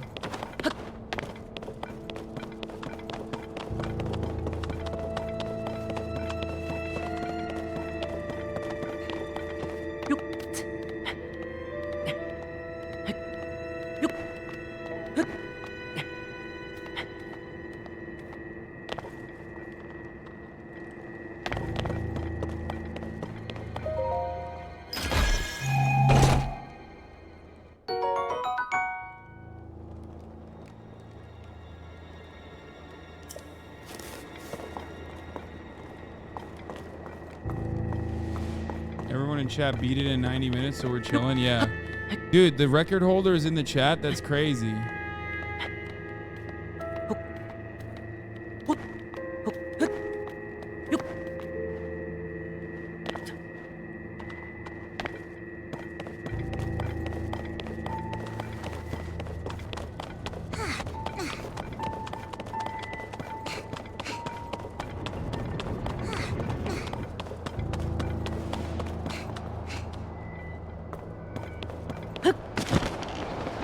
Fuck! This is why we save, scum. Well, I guess we don't need to right now, but... Oh, shit. Wait, can it fucking laser me through this thing? What the fuck?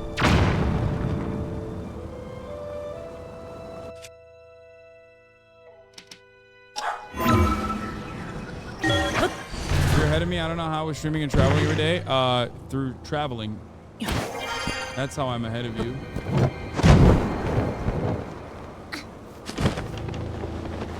Ama sakın gelme şu anda. She's barking.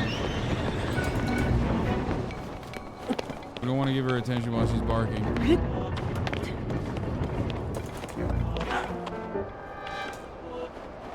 I guess I could like burn this thing. I don't know if I can.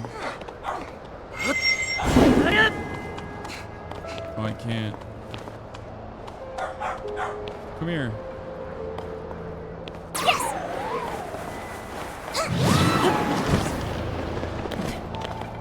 There we go.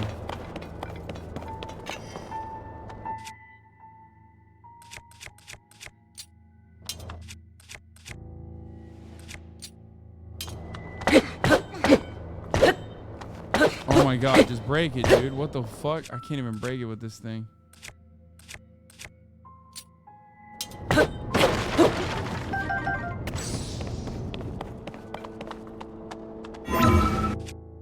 Wait, what the fuck? I can ascend here? What does this do?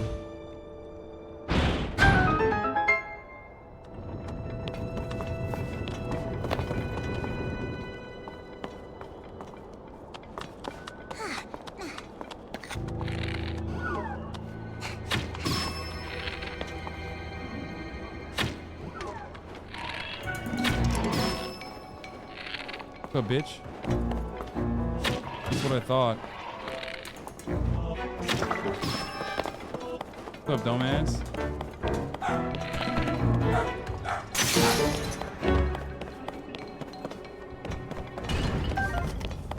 A ruby.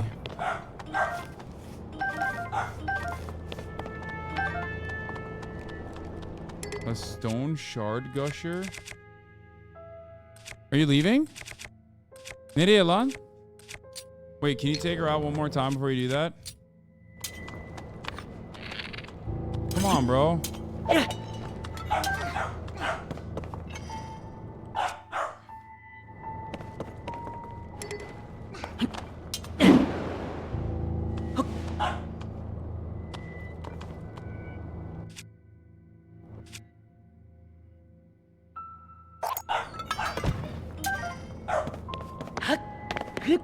Enough, Kaya.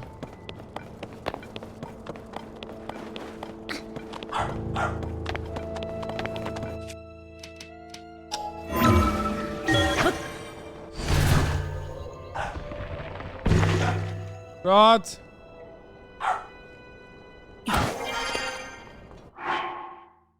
Hold on, I gotta take her outside. I know she's barking right now, but I have to take her outside. She might need to pee.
Okay.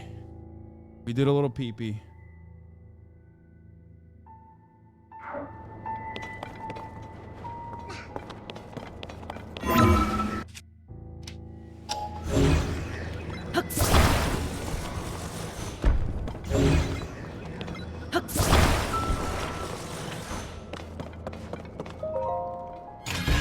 She did a little pee-pee. I need to do a little pee-pee. Oh my god, that looks like a sick weapon. Fuck yes. Dude, I'm upgrading my arsenal big time right now.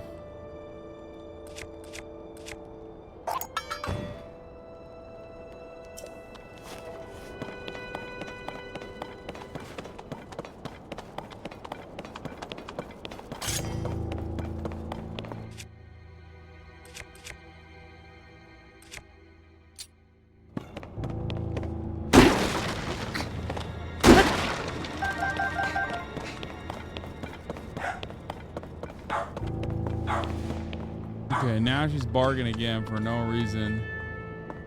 Leading me to believe that she didn't have to be, but she was just barking for it. Recognition all along.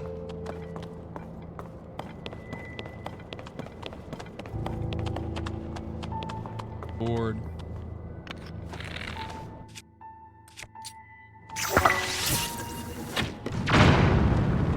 Did it do anything? Nope, it did not.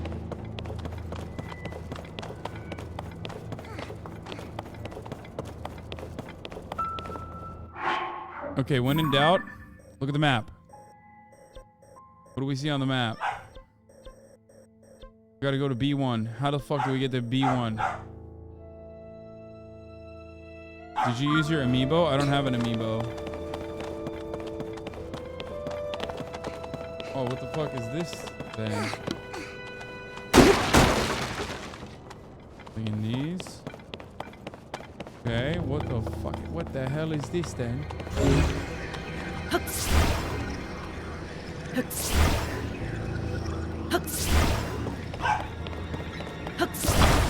I know what to do.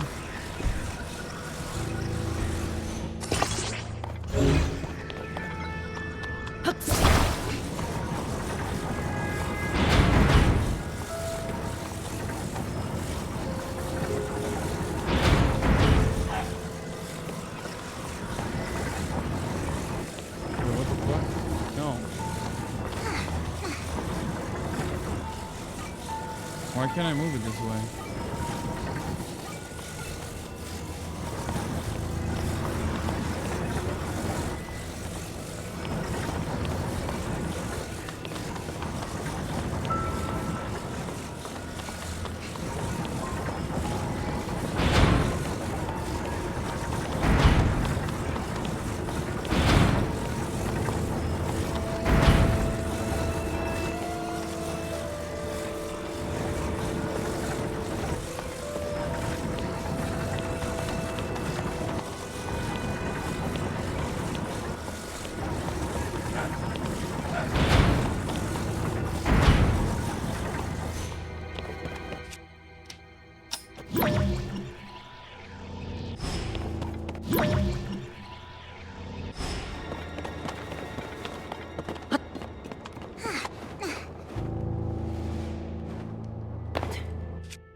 Bitch, I'm the fucking goat at this. Dude, I'm fucking 5-head, dude. What, can you see me? Can't see me. I have no idea I'm here. Yeah, what's up? Come on, fly up there and kill him.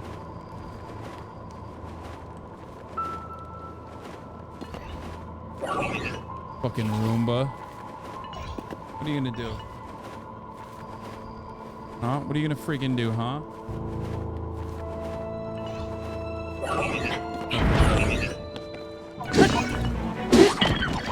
Oh my god. Why is it on fire? God damn. Wait, the wood's on fire. No!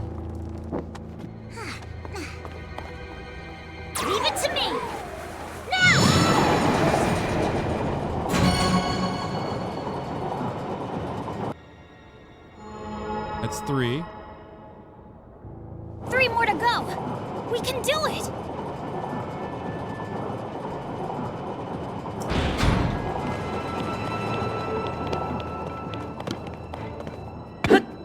See, there's no fire there.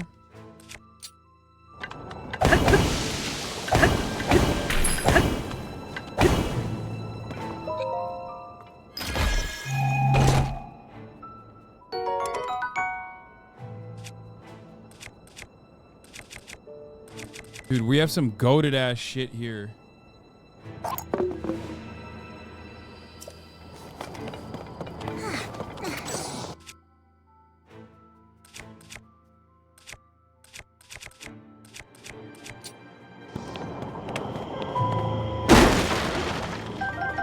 Oh my god, why was that one guy saying don't waste your arrows here? It seems like arrows are a lot. Oh shit.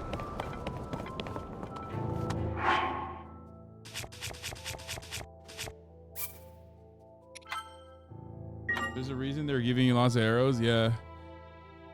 Okay, I'm gonna go pee real quick.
Oh, did she bark and it freaked you out?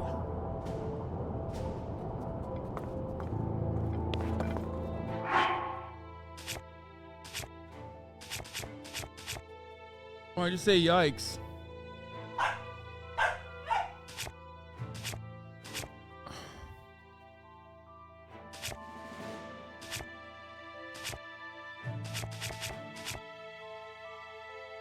Can you make the chat box bigger so we can see chat on screen, please? I mean, you can, but not really. You know what I mean? It's hiding shit. She said something about 9/11 when you were gone. Good. Just like daddy. Okay, we need food. We need more cold resistance. Whichever chatter said you're gonna need more cold resistance was so right, and I was so wrong. I want to show you guys this. Oh, it didn't work. I don't know why it didn't work.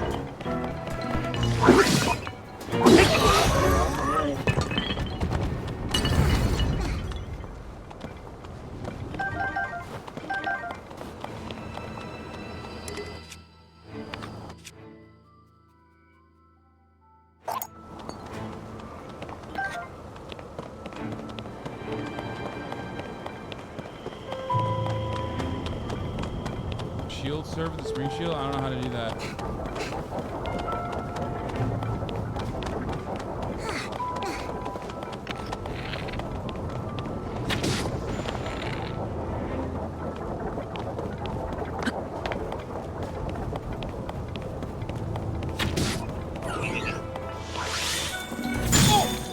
Oh, what the fuck?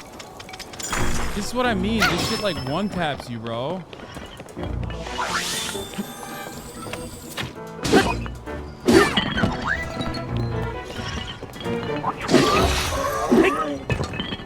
I think I'm like not strong enough. This is what I mean when I say I don't think I'm strong enough for these for this game yet, for this part. I've only upgraded twice, like 3 times for the stamina.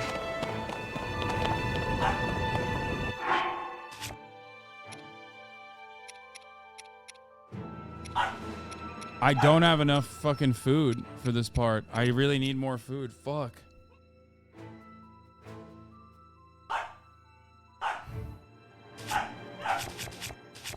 Oh my god, this dog is gonna be the end of me. Cooking pot, you can only do 1.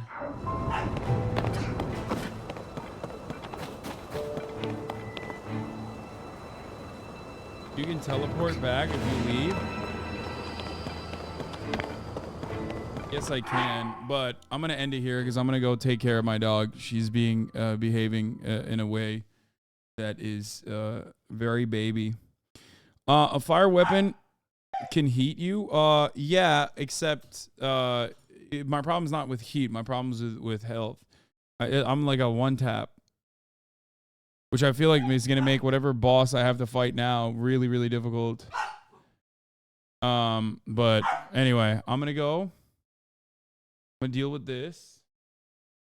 Thank you for gaming. You're welcome. Except, I'll be honest with you guys, and I don't want you to be upset with this or anything, but Zelda does seem to be a real stream killer. I know everyone says, dude, why do you care? Why do you care? Like, but there's a reason why, and none of the top guys on the platform are playing it regularly. But it's probably because it's new, so a lot of people are like not really, or a lot of people don't want to get spoiled on it. It's a bit slow. I think it just came out, so people don't want spoilers. That's most part. That's probably what it is. But it doesn't seem to be like one of the. I love playing it, and I really enjoy playing it, but I don't think that it's a good game for the stream, at least in this time. That might change in the future. RP used to take us further. We haven't sunk below 10k, Captain. No, that's not true. I never went below 10k for RP, but it doesn't even matter. Like it's just the case. You know what I mean? It is what it is. Save side quest for stream? What do you mean? It's the real. That's the fun shit. That's the more watchable content is the mainline shit. The starlock to the starlock to the topic just begun. You know what I mean? Is that you find out the real ones are? No, it doesn't matter. That's just that. It's not a real one or a fake one, guys. Look, this is my job, but also you're not like forced to stay here. If people don't like the content, they leave. That's why we make these decisions that we make as streamers.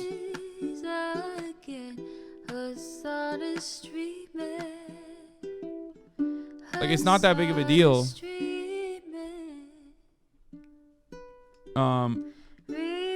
But yeah. Anyway, we'll figure something out, but I don't know. I really do want to play Zelda on stream, but I'm not gonna lie, it's gonna be sub 10k for the remainder of this process, and like that is a problem. I'm being very frank with you guys. It's not a big deal, it's not a problem, but I'm saying like from a work perspective, because this still is technically work for me. A lot of streamers won't openly admit that for you guys, but I am openly admitting that. Instead of just like randomly not playing one of the biggest games that has come out, I'm just being very open and very honest with you. I love the game. What's the punishment? There is no punishment. There's no punishment at all. It's just not that at all. It's just that, you know, this is a much larger community.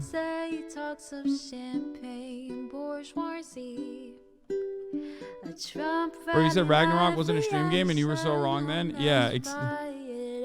Look, the reality is like these games are a lot of fun to play, single player games especially, but they're not necessarily great for content that people want to watch.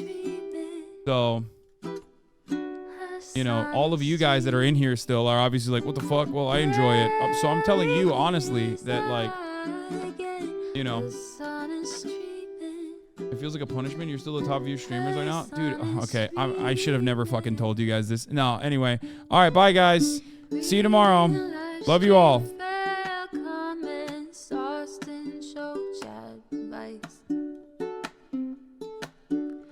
And all the ways the right wing pipeline can suck you in alive. JCS react, Lord, frame gets broken, cover blown. A full-blown mass pandemic, monster streaming at your home. Total radicalization coming out to find the system you were taught to trust in was broken the whole time. All these daily streams, whether big or whether small, have helped me and so many find the meaning through it all. There is again Hasan is streaming, Hasan is streaming. There he is again, Hasan is streaming, Hasan is streaming.